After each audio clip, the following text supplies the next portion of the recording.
right, Chris Lucas, the Protestant View. We are live here on Standing for Truth for an informal debate, one could say, or a discussion specifically on Daniel's 70 weeks and who is the he of Daniel 9:27.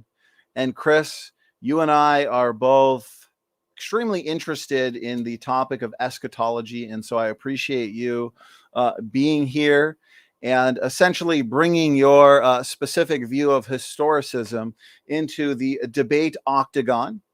As my audience understands, I hold to the futurist, pre-mill, post-tribulation, pre-wrath, eschatological position. And so I'm really looking forward to having this discussion. Chris, I am used to engaging and debating those from your pre-tribulation rapture and preterist persuasion.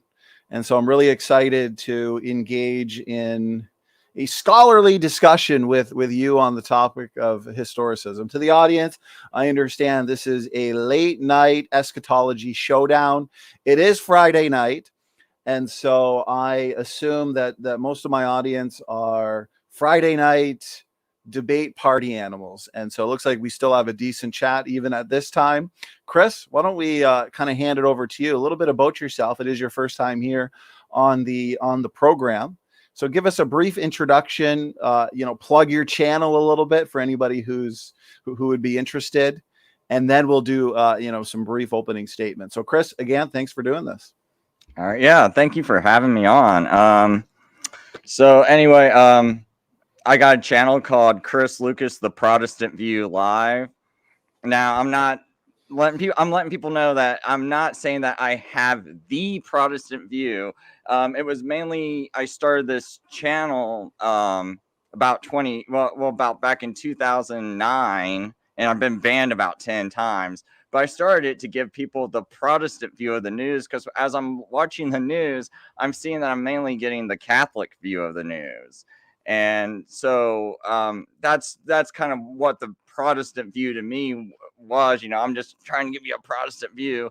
And maybe in the past few years, I started learning how, as I'm studying the Jesuits in the Catholic Church, how the Catholic Church has actually affected eschatology by pushing something called futurism, which really sparked my interest, because I'm very interested in the Jesuits. I'm really interested in what's behind the New World Order and things like that. So as I'm looking into it, I'm like, wow, these Jesuits created this eschatology known as preterism and futurism, and what it was done was to take the heat off the Pope being called the Antichrist, because the Protestants were calling the Pope Antichrist. So the Jesuits come out and in defense of the papacy, they go, oh, no, that's in the past. That was Nero. It's not the Pope.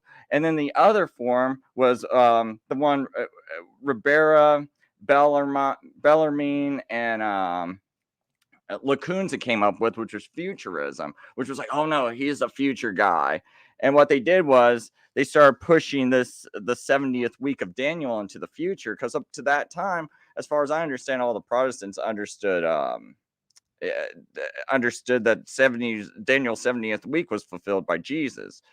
So, and that kind of got me into eschatology, which I've just been studying for about a year and a half. And I didn't think I could even understand it, to be honest, up until a year ago. And then when I started looking into this historicism, I was like, wow, this makes sense. Because when I first got saved, all I was told about was, Chris, what are you? Are you a preterist or are you a historicist? And I was like, I don't know. And this guy reads me this passage, and he goes, now, do you think that's in the future? I was like, yeah. He's like, well, you're a futurist then. I'm like, okay, I'm a futurist. So I thought that's all there was, and I couldn't understand any of it. So that's just kind of a little bit about where I'm coming from. I was mainly just someone that didn't really focus on the Bible much until about the past couple of years, when I felt like I started to get an understanding of it.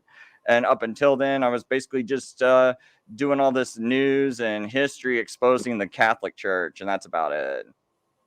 Well, Chris, I appreciate again you doing this. Thanks for the intro. I'll make sure that the link to your channel is in the description box. There are, as you've put it, a lot of positions on eschatology out there, whether it's pre-trib, post-trib, historicism, as you hold to, preterism, both partial and full, the pre-mill position, which composes its own group of views. And so basically tonight is a general futurism versus historicism. And Chris, I've seen his videos. He definitely knows his stuff on this topic. And so I'm really looking forward to it. And Chris will definitely represent the historicism view accurately, I would say. And so with that, Chris, what we're going to do is just kind of get into opening statements. We'll say, as we agreed to, about 15 minutes, let's say. 15 minutes for you, 15 minutes for me, and then we're just gonna discuss the topic, ask each other questions, and engage the points brought up. So, Chris, whenever you're ready, I'm looking forward to this. You just let me know. And I'm probably ready anytime you want to hit the timer. So, floor is yours, Chris. Floor is yours. All right. So, one thing I would like to just clear out of the way real quick, because there's very few people have heard of historicism. And there is a group out there called the Seventh-day Adventists who keep claiming to be historicists. And a lot of historicists don't even know that much about the SDA church. And they allow them to cling to this title. And I really feel like the only thing the SDA church has in common with the historicists is their view of Daniel 9. And it's only to a certain point that we agree on a lot of things, and then it's just like we pretty much break off to that point because they want to attach Daniel 9:27, Daniel 9 to Daniel 8, and I don't think the two are related. So if you've heard of, so some people might have been exposed to historicism through SDA's Seventh-day Adventists. I just want to say that this is really not related, because the SDAs think some things are what we would consider future that we don't think are future. They got a whole different view of historicism. Now, I'm not saying all historicism's the same, but I think the SDA's got its own unique view of the Bible that a lot of historicists don't share. So with that out of the way, let me just get into, I still want to kind of clear up a little bit more about the difference between preterism and historicism. So I'm taking this quote, and this is from Clarence Larkin from his book Dispensational Truth. And I know some people out there are going to get confused between preterist and historicist. And basically, the preterists think everything in Revelation's been fulfilled. It was all fulfilled around 70 AD. And yeah, you got your different forms: mild preterism, which is a little bit more like historicism. You got partial preterism, and then you got full preterism. But it's really quite different the way we look at the book of Revelation. So anyway, in Clarence Larkin's book, Dispensational Truth, so this is coming from a futurist himself. He says the preterist school originated with Jesuit Alcazar. His view was the first put forth as a complete scheme in his work on the Apocalypse, published in AD 1614.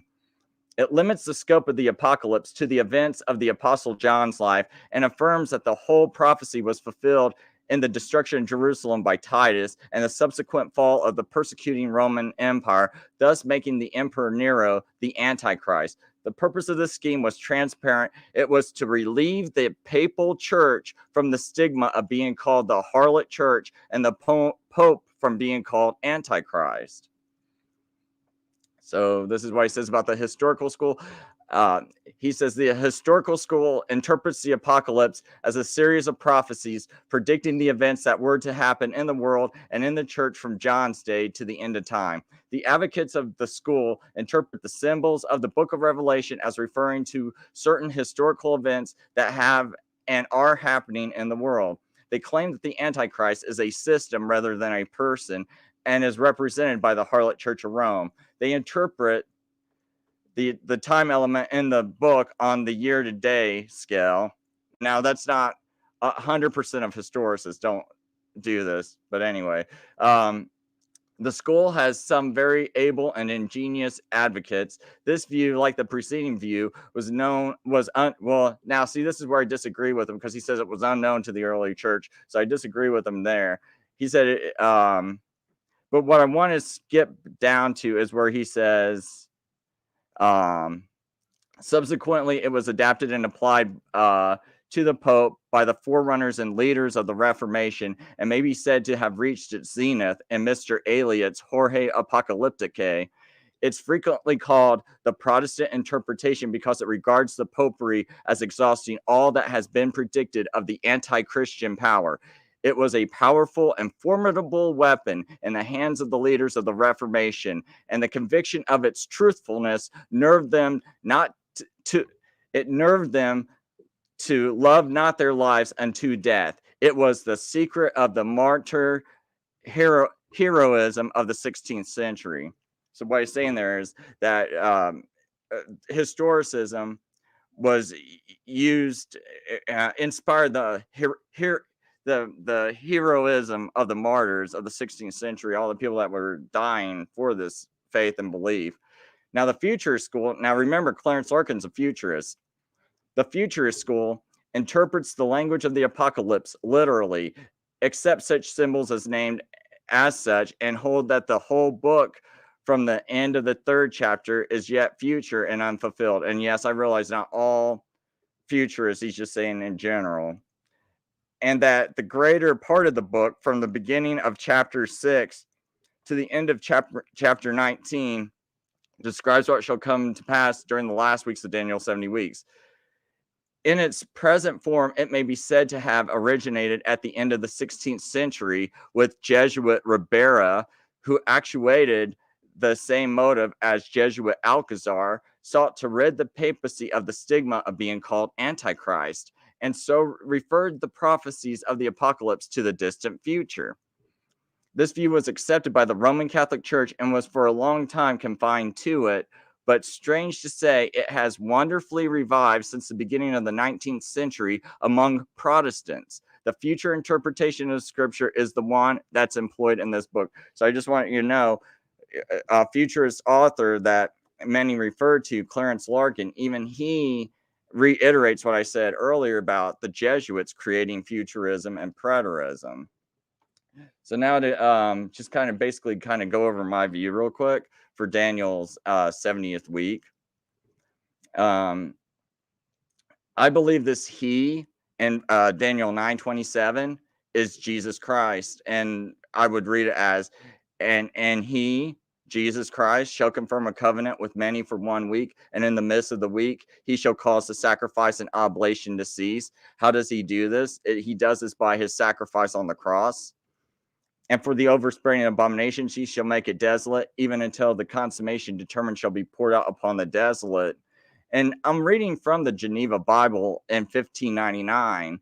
And one thing I want you to notice is the footnotes. So right here for Daniel 9:27, what did these footnotes say? It says, by the preaching of the gospel, he confirmed his promise, first to the Jews and after to the Gentiles. Christ accomplished this by his death and resurrection. And the last part of the verse, meaning that Jerusalem and the sanctuary shall be utterly destroyed for the rebellion against God and their idolatry, or as some read, that the plague shall be so great that they shall be astonished at them. So just to let you know, like, this isn't like some crazy new view, that I'm throwing out here to everybody. This is something that was shared by most of the Protestants, well, all the Protestants that I know, Martin Luther, John Huss, the guy who wrote Fox's Book of Martyrs, just about every Protestant I can think of shared this view. So, and then just to get into some details as to why, some confirmations that I see that tells me that this is the right prophecy, or this is the right interpretation. We start with Oh, sorry, man. My mouse is going a little crazy. We start with the verse 24, 9, in Daniel 9. We start with verse 24. 70 weeks are determined upon thy people and upon thy holy city to finish the wickedness and to seal up the sins and to reconcile the iniquity and to bring in everlasting righteousness and to seal up vision and prophecy and to anoint the most holy. So this is everything that's going to be encompassed in the 70 weeks. So the part of the reason why I don't see this he in 927 as being the Antichrist is there's no mention of it in verse 24. Everything that's laid out in verse 24, there's nothing that has to do with Antichrist in it. So then it's like verse 25 says, "Know and therefore and understand that from the going forth of the commandment to bring again the people and to build Jerusalem until Messiah the Prince shall be 7 weeks, 62 weeks, and the street shall be built again, and the wall even in a troublous time." And then we got in the verse 26, it says, "And after," so keep in mind this word after, "and after 62 weeks shall Messiah be slain, and shall have nothing. And the people of the prince that shall come shall destroy the city and the sanctuary, and the end thereof shall be with a flood. And unto the end of the battle it shall be destroyed by desolations." And so we see this word after. So what's happening after these 62 weeks is 62 weeks. So 62 plus the 7 weeks up here, we get 69 weeks. So what happens after 483 years? That's this final week right here. After the 69 weeks, this right here to me is detailing what's happening. So, and who's this he? Well, I got to look up here because there was nothing else mentioned but Messiah. There's in a prince, but it says the people of the prince, which in the 1611 King James, prince is capitalized. So it seems like they're referring to Messiah. And when you look into the Young Interlinear, which I hope I had that up here already. Shoot. I do need to bring up the Young's Interlinear, so I'm sorry. Young's literal translation. Sorry about this. I thought I already had it up on the screen. It might take me a second. But I think we get like some clear wording in there too. Just to kind of confirm how I'm interpreting this. So it says, and thou dost know, and dost consider wisely, from the going forth of the word to restore and build Jerusalem till Messiah the leader, and they got leader capitalized, is 7 weeks and 62 weeks. The broad place hath been built again, and the rampart even in the distress of times. And after 62 weeks, cut off is Messiah, and the city and the holy place are not his. The leader who hath come doth destroy the people, and its end is with a flood, till the end is war, determined are desolations. And again, so it's the city and the holy place are not his. And to me, I think this is a divorce from the Messiah because they rejected Messiah. And the leader, being Messiah, doth come to destroy the people for the rejection of him. And that's why I think is all kind of contained down here too. He strengthened the covenant with many for 1 week. In the midst of the week, he calls sacrifice and oblation to cease. And on the wing of abominations, or the pinnacle of abominations, he is making desolate. So he's going to make this desolate because of their rejection of him and their continued sacrifice, even until the consummation, that which is determined is poured out on the desolate one being the Jews in Jerusalem for rejecting him and committing these abominations. Now, up here, how much more time do I got, Donnie? Good question, Chris. You got a couple minutes. I'd say 2 minutes. Because I kind of want to get to this Ezra's decree too. Because the decree I go by is this decree in Ezra. I don't got the right verse up here or chapter. It's this chapter 7. It's this decree by Artaxerxes. I'm trying to figure out how I'm going to speed through this. But anyway, I'll just go down to verse Ezra 7:21, and it says, I, Artaxerxes the king, make a decree of all the treasurers in the province beyond the river, whatever Ezra the priest, the scribe of the law of God of heaven requires of you, let it be done with all diligence. And then he gives them all this money, wine, and everything to do all this. And he says, whatever is decreed by the God in heaven, let it be done in full for the house of God of heaven, lest his wrath be against the realm of the king and his sons. We also notify you that it shall not be lawful to impose tribute, custom, or toll on anyone, the priests, the Levites, the singers, the doorkeepers, the tent servants, or any of the servants of the house of God. And you, Ezra, according to the wisdom of your God that is in your hand, appoint magistrates and judges who may judge all the people in the provinces beyond the river, all such as know the laws of your God, and those who do not know them you shall teach. And whoever will not obey the law of your God and the law of the king, let judgment be strictly executed on him, whether for death or for banishment or for confiscation of his goods or for imprisonment. Blessed be the Lord, the God of our fathers, who put such a thing into the hearts of the king, to beautify the house of the Lord that is in Jerusalem, and who extendeth to me his steadfast love before the king and his counselors, before all the king's mighty officers. So basically, I believe this is the decree that was given to Ezra. And trying to find this exact. But basically, man, I wish I would have did this organize this just a little bit better. But basically, this decree, it was it happened in 457 BC based on the papyri of Elephantine. There's some papyri that has to do with Sanbalast. And anyway, they're able to date this to 407 BC, and from it they can look at the writings and how the Jews kept dates, and they understand that the Jews kept a fall-to-fall calendar, and so they're able to 100% pinpoint the date of this decree of Artaxerxes to 457 BC.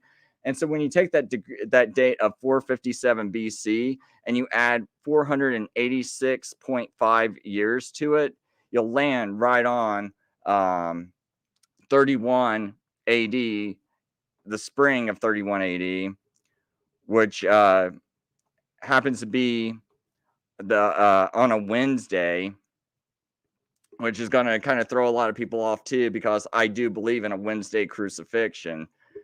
And I believe it lines up with all scripture, because if you don't have a Wednesday crucifixion, you're going to have other issues like trying to tie in. And I wonder where all my notes went on here. But anyway, you're going to have a lot of problems trying to tie in to the ark and tying Jesus in with the ark. And what I mean by that is the ark landed on Mount Ararat on the 17th of Nisan. If Jesus gets crucified on Friday, that would be the 14th. Saturday would be the 15th. Sunday would be the 16th. But if you have him being crucified on Wednesday, you have Thursday being the 15th, Friday being the 16th, Saturday being the 17th. And then there's that whole thing about Jesus being our ark. And I find it an interesting tie-in when you have Jesus resting on the day, which is also the Jewish Sabbath, Saturday, the seventh day. And it happens to be the 17th of Nisan, which also ties back into the ark, which, hey, if you didn't get into the ark, you didn't get saved, and you got flooded. And what did it say in Daniel 9? I thought there was like this word really stuck out to me in 9:26 when it said, "The end thereof shall be with a flood." And I believe that that's also a tie-in to like the ark. And with the Jews who rejected Jesus, what wound up happening? Well, 70 AD wound up30 happening seconds, Chris. because they rejected Jesus. So he was supposed to be their ark, and because they rejected him, they got wiped out with a flood, which was the Roman army. Okay, Chris, I appreciate that. Great endurance. That was 19 minutes straight. Oh, sorry. So good job. Lots of information there. I've written down a lot of points, but since we're both giving opening statements and essentially laying down the foundation for what we are going to discuss, what we'll do after I'm done with my 19 minutes roughly, I'll hand it back to you and you can take, between 5 and 8 minutes of uninterrupted time to address, I'm sure, what will be quite a few points that you'll want to address. So, Chris, it's break time for you now for 19 minutes, roughly. I'll take about the same amount of time. So Yeah, again, and Donnie, just know ahead of time, I'm not real big on this whole time. So if you wind up taking a little extra, it's no huge deal to me. Well, I appreciate the All right. easygoing attitude, Chris. We're going to make this an easygoing discussion. So here we go. We'll just say roughly 19 minutes then. So I'm going to start right now. And okay, there we go. I'm excited. Love the topic of eschatology. And so Daniel's 70 weeks, and who is the he of Daniel 9:27? I'll put it full screen to help people see it better. Again, I've got a bunch of notes from Chris here. He provided several quotes from Clarence Larkin, went over the history of futurism versus historicism. And he claimed there's nothing in Daniel 9 specifically about the Antichrist. And he went over the decree, starting from his view with Artaxerxes, 457 plus 486.5 brings you to around 31 AD. So we'll make sure we end up addressing all of that. Of course, from my understanding, just to start off with, all of your early church fathers, especially for the first few hundred years at least, there was no talk about positions such as amillennialism, which also argues that a lot of the events in Daniel and Revelation have taken place. The majority of your quote unquote church fathers were premillennials. They believed we'd be here for the Antichrist. They believed the Antichrist was future, and therefore I would argue that the majority of them were futurists. And I'm sure Chris will have an issue with that, and he can go over those issues in the next period. But I'm going to specifically focus on what the Bible specifically says about our question for tonight. And so here we go. One problem I find with your historicists, your preterists especially, is they don't pay enough attention to what's called dual and triple prophecy fulfillment. Okay. And the book of Daniel especially is packed with dual prophecy fulfillment.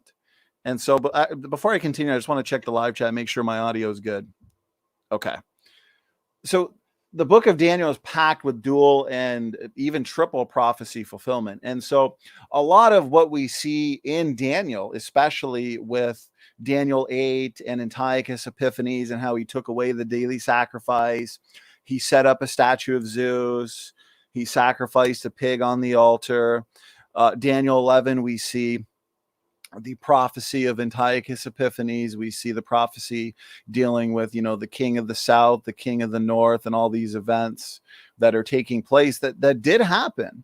But remember, there is a dual prophecy fulfillment, oftentimes a triple prophecy fulfillment, where a lot of these things happened on a minor scale, in a localized manner or sense.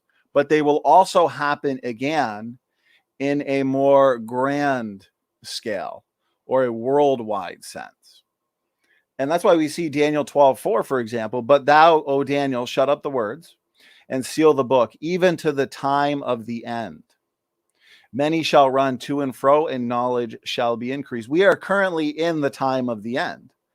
And so it wouldn't make any sense that all of the events of Daniel have occurred in the sense that their immediate fulfillments were the only fulfillment. No, we can't ignore what is found all throughout the scriptures, these dual and triple prophecy fulfillments, where you have shadow fulfillments, partial fulfillments, and immediate fulfillments, but you also have a more dramatic fulfillment in the end time, which Daniel 12:4 iterates here, even to the time of the end. Daniel 12:9, go thy way, Daniel, for the words are closed up and sealed to the time of the end. So a lot of time your historicists and your preterists, when they debate futurists, and a lot of futurists fall into this trap as well, they treat this debate like it is a Pepsi versus Coke, black versus white issue. It's more sophisticated than that. It's not as shallow as they make it out to be, because, and especially your preterists, they'll say these events in Daniel, they happened, and that's it. Nothing more to see here, folks. But they ignore the fact that Jesus in Matthew 24 talks about an abomination of desolation. But wait a minute. We know an abomination of desolation happened in 2nd century BC with Antiochus Epiphanes, which was before the birth of Christ. And then we have the book of Revelation, which talks about another abomination of desolation in Revelation 13 with the great image, except this time the image can speak. It is alive in the sense that what we are looking at, technology speaking, something like a hologram. And if people don't worship that beast or take the mark, for example, they will be killed worldwide. That did not happen in 2nd century BC. That also didn't happen in 70 AD with the destruction of the temple at the hands of Emperor Titus and the Roman army. And so what we see there is a triple prophecy fulfillment, where we have an abomination of desolation in 2nd century BC with Antiochus Epiphanes. We have a sort of abomination of desolation in 70 AD. Okay, I haven't seen any historical account of Emperor Titus setting up an image, but he definitely, with his army, the Roman army, destroyed the temple, destroyed the city, and as a result, the daily sacrifice was taken away. And then we see the same thing in Revelation 13. And so to claim everything in Daniel has taken place and the immediate fulfillment is all there is to see is, again, to ignore your dual and triple prophecy fulfillments, where, yes, these events have happened in a localized manner, and they are going to happen again. The world works in cycles. God works in cycles. There's nothing new under the sun. And we have prophetic cycles that will all culminate in the end game. The one world government in the end times, the one world religion, the one world mark, the image that can speak. The image in 2nd century BC with Zeus and Antiochus Epiphanes, show me historical documentation of that image being able to speak, and all who did not worship it would be killed. No, that did not take place, because, again, we have partial fulfillment, shadow fulfillment, and then a more dramatic fulfillment in the end times. Okay, so with that out of the way, I want to ask the question to the audience. What is the context of Daniel chapter 9? Well, in the beginning of this chapter, we are told about the 70 years of Babylonian captivity. We know they return at the end of the 70 years. This is prophesied. Daniel understands this from the book of Jeremiah. Daniel also gets a vision about 70 weeks. And this is where we read about the 70 weeks here in Daniel 9. Chris went through it in his opening statement, and I do appreciate that. 70 weeks are determined upon thy people to finish several things. So notice this. The 70 weeks will accomplish finishing the transgression, making an end of sins, to make reconciliation for iniquity, to bring in everlasting righteousness, to seal up the vision and prophecy, and to anoint the most holy. Now, we understand the 70 years of Babylonian captivity culminates with what? Culminates with Israel returning to the promised land. These 70 years conclude with a happy ending. Now, the 70 weeks, on the other hand, not to be confused with the 70 years of Babylonian captivity, ultimately culminates with believers in the promised land for the millennial reign of Jesus Christ. The 70 weeks ends with a resurrection of the dead.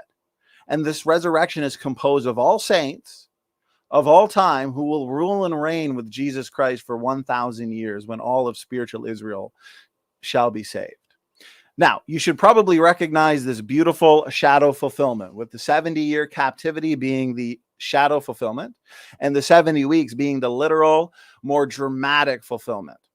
The 70 weeks ends with a literal kingdom.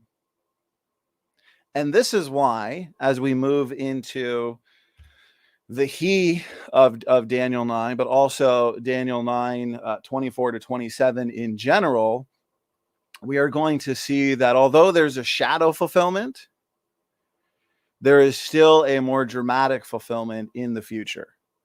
And this is what I want to focus on here. So notice this, the gap.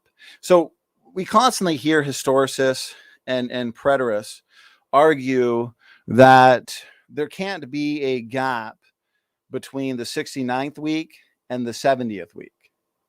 But it is in fact God that breaks up these weeks into components, into elements. Notice we read that there will be 7 weeks and then 62 weeks. And so there is a gap between the 69th week and the 70th week, but there's also a gap between the 7th week and the 8th week as well. And it was at the end of the 69th week that Jesus died, where Jesus was cut off, not for himself, but for you, for me, for the world. This is an amazing prophecy of the substitutionary atonement of Jesus Christ. It's not saying, oh, well, sometime after the 69th week into the 70th week, Jesus is going to be cut off. No, Jesus is cut off before the 70th week even began. And so the 70th week hadn't even started when Messiah was cut off. And therefore, the ministry of Jesus cannot be put into the 70th week, the final week, because we have 3 components. We have 7 weeks, 62 weeks, but notice the 70 weeks.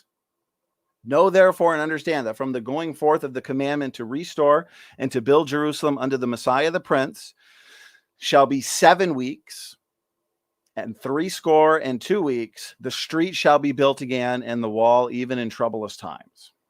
And so the 7 weeks ends with the city built, the temple built, and the wall built. And this occurs in troublous times. We read about that in Ezra. We read about that in Nehemiah, for example. And then we get to your second component.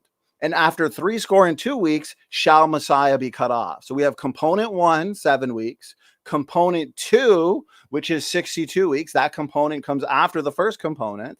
And this component ends with Messiah being cut off. Your third component, or your final element of this 70-week period, has not yet taken place. We read about the third component or third element specifically in detail in verse 27. And he shall confirm the covenant with many for 1 week. And the question is, who is that he? So recap real quick. These weeks come in 3 phases. They are made up of 3 components. The gap is necessary in order that they did not know exactly when Christ would come and die on the cross for our sins. This would have been giving them far too much information, which makes it a what? A self-fulfilling prophecy. The point of this verse is to let them know, and us, that these things are going to happen. There are going to be 70 important weeks of prophecy that these specific significant elements will happen. Just looking at my time here. Okay. Got about 6 or 7 minutes left. So what is the 7 weeks? Again, your first component, getting the temple wall and street built. It took time to build the temple wall and street. Of course, that makes sense. 7 times 7 is 49 years. Daniel 9:25. The 7 weeks ends with everything being built. Christ dying, Messiah being cut off, ends with 62 weeks. Now we have the proclamation. And so there's a debate. There's an ongoing debate. Does the proclamation or the decree, and therefore the counting begins either with Cyrus, king of Persia, King Cyrus, who was predicted in the Bible to come about and make this decree, or Artaxerxes. And so Artaxerxes is the position that Chris Lucas specifically holds to, and so we will deal with that a little bit later. 70 weeks are determined upon thy people. So again, the 70 weeks are broken up. The Bible breaks this up for us. Okay, the book of Daniel is being written while the Jews are being held captive in Babylon. The first temple has been destroyed. The nation of Judah has been decimated, and they have been scattered into all nations, with many being held captive. Now, when it comes to this is where I want to get into the Antichrist. Okay, so you'll notice Messiah is cut off, but after that, the people of the prince, and this is where I want to go to. Okay, verse 26. And after 62 weeks shall Messiah be cut off, but not for himself. So here's the substitutionary atonement. He was cut off at the cross. He died, he was buried, he rose again. And the people of the prince that shall come shall destroy the city and the sanctuary, and the end thereof shall be with a flood, and unto the end of the war desolations are determined.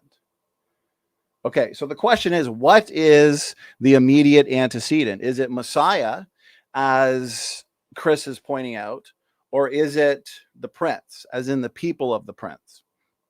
And so if we move our way back to Messiah, that ignores the fact that we have the prince, the people of the prince, after that, which is right before. Any pronoun has an antecedent, so we know who's being talked about. Because if I were to just come up to you and say, you know what, he is good at baseball, you would ask, who's good at baseball? It wouldn't make any sense because I didn't tell you who the he is. But if I were to say, Bob likes baseball and he is good at baseball, well, now you know that it's Bob that I'm talking about. And this is an amazing fulfilled prophecy when we understand this in the shadow sense, but also the more immediate fulfillment in the end times. And he shall confirm the covenant with many for 1 week. And in the midst of the week, he shall cause the sacrifice and the oblation to cease. Well, we actually understand that from 66 AD to 73 AD, which is after Jesus Christ is cut off. And therefore, we have a gap anyways in the shadow sense. We have a gap from about 31 or 33 AD, whatever position you hold, to 66 AD when that war starts. This isn't coincidence, guys. This war was exactly 7 years, from 66 AD to 73 AD. And right in the middle of that war, right in the midst of the week, and notice this, and in the midst of the week, he shall cause the sacrifice and the oblation to cease. Right in the middle of that war, Emperor Titus, the prince, and his people, the Roman army, came in, destroyed the temple, destroyed the city, and as a result, the sacrifices were stopped in the same way that in 2nd century BC, Antiochus Epiphanes stopped the sacrifice and set up an idol. And so the person taking away the sacrifice is the person setting up the idol. So we've seen here the 7 weeks, the 62 weeks, but there's even a gap between 31 and 33, whatever position you hold, and the 70 AD when the temple is destroyed. And so this Jewish-Roman war started in 66 AD and ended in 73 AD. This war lasted 7 years, and the sacrifices ceased right in the middle of the war, roughly 3.5 years in. This is all predicted. The rebuilding of Jerusalem and the temple are predicted. The Messiah being killed, not for himself, is predicted. The burning and destruction of Jerusalem and the temple are predicted. And the war itself, that the burning and destruction of Jerusalem and the temple will occur in, is predicted. This war lasts 7 years, and in the midst of it, the daily sacrifice is taken away, and Jerusalem will be left desolate. This is all predicted and fulfilled perfectly. So notice here, first Jewish-Roman war. Here's some historical records of it, or some citations. The first Jewish-Roman war, 66 to 73 AD, sometimes called the Great Jewish Revolt, 66 to 73. Right in the middle of that war is when Titus and his Roman army destroyed the temple. So notice here, 70 AD, during the siege of Jerusalem, Titus and his Roman legions breached the city. This is an amazing fulfilled prophecy to a T, this 7-year war, which happened after that second component where Messiah is cut off. Not for himself, but for you, for me. Notice, Jerusalem was destroyed by the Roman Emperor Titus, just as Daniel 9:27 says. Titus was the one who destroyed Jerusalem and made it fall. Again, Titus had returned to Rome in 70 AD after he conquered Jerusalem. He was given a triumph or a military celebration for his victory, the people of the prince. And so let's compare, guys. Who is the he? Well, Daniel 8, because Chris said, and I've got exactly 1 minute and 30 seconds, I'll wrap it up here. Chris said there's nothing in Daniel 9 that talks about the Antichrist. Well, the problem is you can't just read Daniel 9. You have to read the context. You got to read Daniel 8, Daniel 7, Daniel 10, Daniel 11, Daniel 12. And here's one example. In my rebuttal, I'll go over more. Daniel 8 talks about the little horn. In terms of the immediate fulfillment, we're talking about Antiochus Epiphanes, who's a type of Antichrist. What he does, the Antichrist does. Because remember, we have the shadow, one could say, Antichrist, and then we have the final Antichrist in the end times. By who? By him, the daily sacrifice was taken away, referring to Antiochus Epiphanes. But when you understand dual and triple prophecy fulfillment, the Antichrist in the end times, we have them side by side. Daniel 9:27. Daniel 9 comes after 8. God expects you to understand. God expects you to have read Daniel 9 in its context, and therefore Daniel 8. See, the book of Daniel, you can split it right down the middle, where you've basically got a chronology from Daniel 1 to 6, and then a second chronology from Daniel 7 to 12. And so it's important to read 7, 8, 9, 10, 11, 12, so you know what's being talked about. And so it talks about the people of the prince, and then it talks about, and he, the antecedents, the prince, not Messiah, and he shall confirm the covenant with many for 1 week. But Daniel 8 talked about how the little horn, Antiochus Epiphanes, and the Antichrist is the one taking away the daily sacrifice. You should understand that. In my rebuttal, I want to talk about Antiochus Epiphanes. I'm going to give Chris Lucas about 8 minutes to respond in just a couple minutes here. Last thing I want to say is the reason why the ultimate fulfillment of Daniel 9 cannot be Titus, the 7-year Jewish-Roman war. Okay, that was a shadow fulfillment, yes, and the destruction of the temple in 70 AD. The reason why this can't be the case, although it is an amazing shadow fulfillment, is because we know that the 70 years ended with what? Restoration of Israel to the promised land. It ended with a happy ending. But in 73 AD, what we get is the opposite of what we got after the 70 years. We see no correlation. There is no return to the land. There is a dispersal back out of the land. As a matter of fact, it's the opposite. But when we recognize dual prophecy fulfillments and the more literal and dramatic fulfillment in the end times, this makes perfect sense. Since we have the Antichrist in the final 7 years of history before the millennium. And that's why the Bible gives us this gap from 31 or 33, wherever you want to start it, and 66 AD with the start of that Jewish-Roman war. That's the shadow fulfillment. And so there's also a gap in terms of the more dramatic fulfillment from when Messiah was cut off and your final 7-year period in the end times with the Antichrist, who is basically the culmination of all your Antichrist types throughout history. Antiochus Epiphanes, Emperor Titus, for example.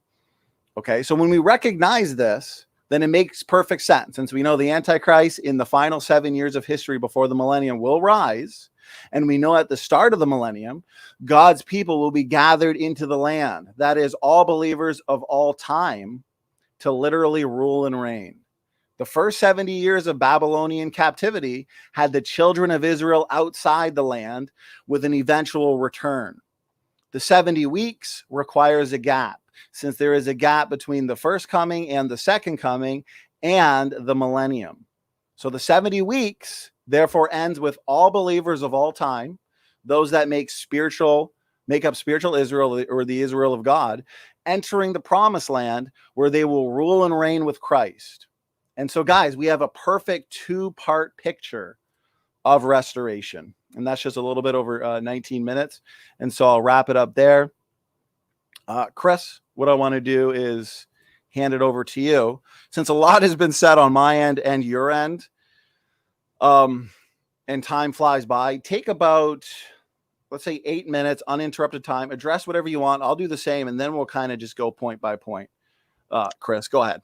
Yeah, that sounds fine with me. The only thing I want to probably point out is that the Sanhedrin was moved in 31 AD, the year Messiah was crucified. And this was also the year they ceased to judge capital offenses. This authority was thenceforth removed to their purview, denied to them. Another withering rebuke to the sages of the court, which injudiciously and oh gosh, I shouldn't even be reading this. Let me read this from like the Talmud, because there's like this Rabbi Leibel Reznik who says, although this was the largest structure on top of the entire Temple Mount, the purpose and the function of the basilica was not recorded anywhere. The Talmud tells us that when the Sanhedrin ceased to judge capital offenses, they moved from the Supreme Court chambers to the shopping mall, which I got in quotes. This shopping mall was located in the Temple Mount. Perhaps this shopping mall was located within the royal basilica because this area was built on Herod's extension. It did not have the sanctity of the temple itself, and commerce would have been permitted. But anyway, I just kind of want to point out that the Sanhedrin was moved in 31 AD. But going to this Daniel 9:27, one thing, when Donnie was doing this presentation, I was thinking about the dates. And I guess one of the things I'm wondering is, when does he start this 69-week count? Because I think that's important to know. Does he have the right date? Does he have the right decree he's starting on? And that would also help us to know whether he's coming to the right conclusion as to whether this he in Daniel 9:27 is Messiah or not. Because when I do my count from 457 BC, I do have some proof text up here from this website called BibleChronologyTimeline.com, where they go into a lot of depth as to how 100% sure Artaxerxes' decree that he gave in his 7th year was 457 BC. They give you all the evidence as to, I don't want to go into, because I'm trying not to waste too much time into technicalities and details, but they do explain this in immense detail as to how this for 100% sure. But the reason why I'm bringing this up is when I start my count from 457 BC and I count 486 and a half years, I do land right on 31 AD, and which it lines up to history as to when the Messiah got crucified. Because there's like a lot of timelines. So let me see if I can bring up this one article.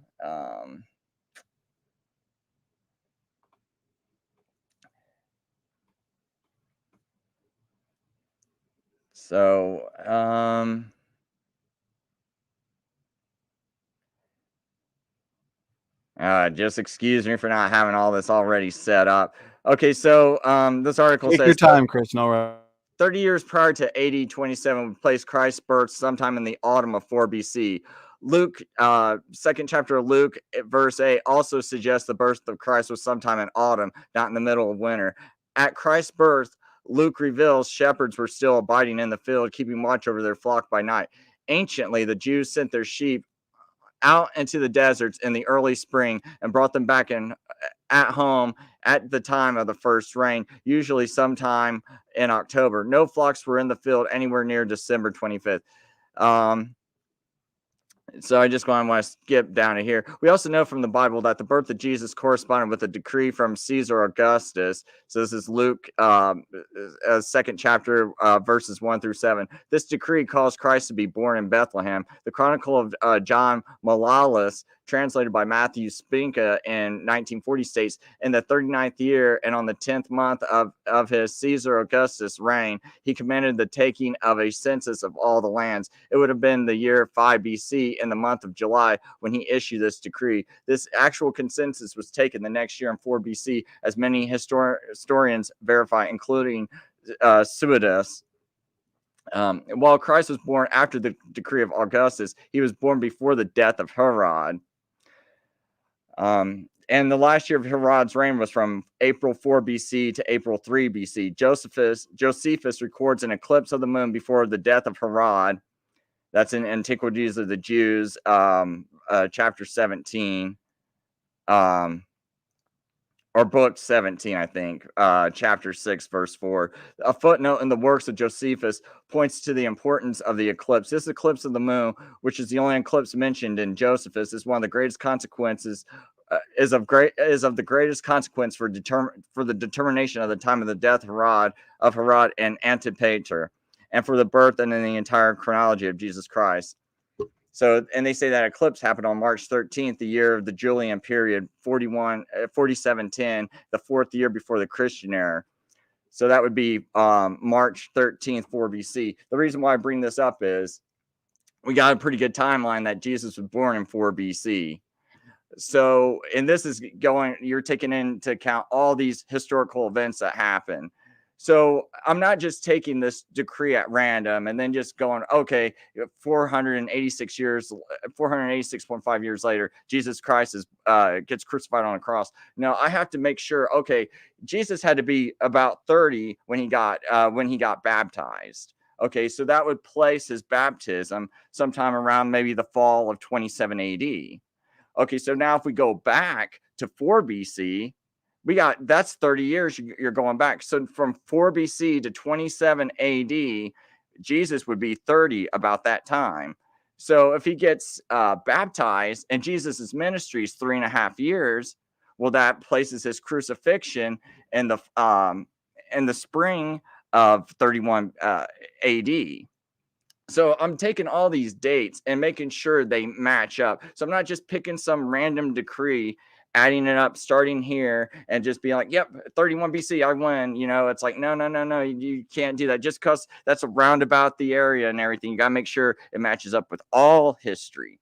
And so I at least have a decree and a starting point for this prophecy. So I'm not just randomly landing on 31 AD and declaring myself, I must have it right.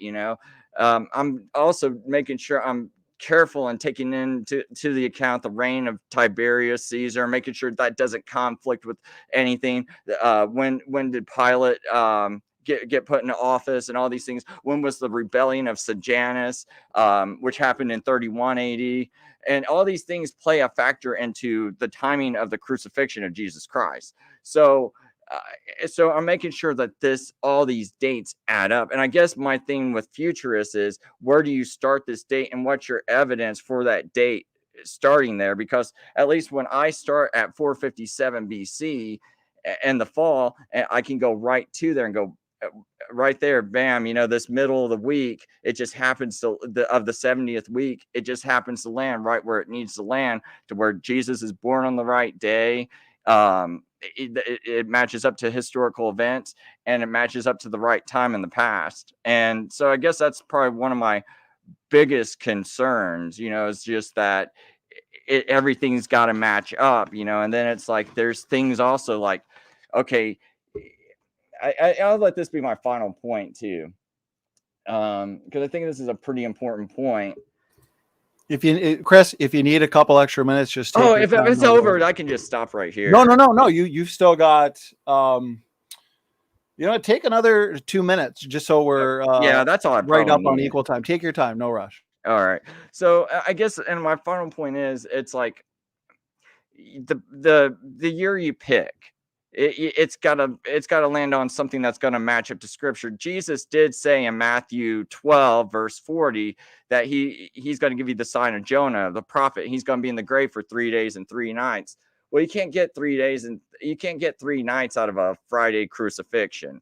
You get, you got Friday night and you got Saturday night, but he was out of the grave. I mean, by all accounts, while it was still dark, Sunday morning, right? At the very least, he was out of the grave by then. I think he was out of the grave earlier than that, but at the very least, he's out of the grave by then. So you can't even have 3 days and 3 nights if you have a Friday crucifixion. So you have to have it on a different day than Friday, or else Jesus is a false prophet. And I don't have that problem, because when I have a Wednesday crucifixion, I got Thursday, Friday, and Saturday. I got 3 days and 3 nights, and it matches up to 31 AD. And these dates from the Naval Observatory, these are 100% right, because in Jerusalem, it just happens to be the most perfect place you can see at the crescent moon at its earliest. So if someone's trying to go, what's the earliest I can break a record on seeing a crescent moon with the naked eye? You would, if you were spring anywhere in the world, you'd probably want to be in Jerusalem, because it's the most ideal place to see it in less than 24 hours. So all these times, these are right on the dot, because if anything, you might be able to get an earlier date down here for this 33 AD. You might, if this Friday 9 a.m. is correct, if depending on the angle of the moon and everything, you might be able to get it to Friday. But that's about the only date on this whole thing that can be shifted.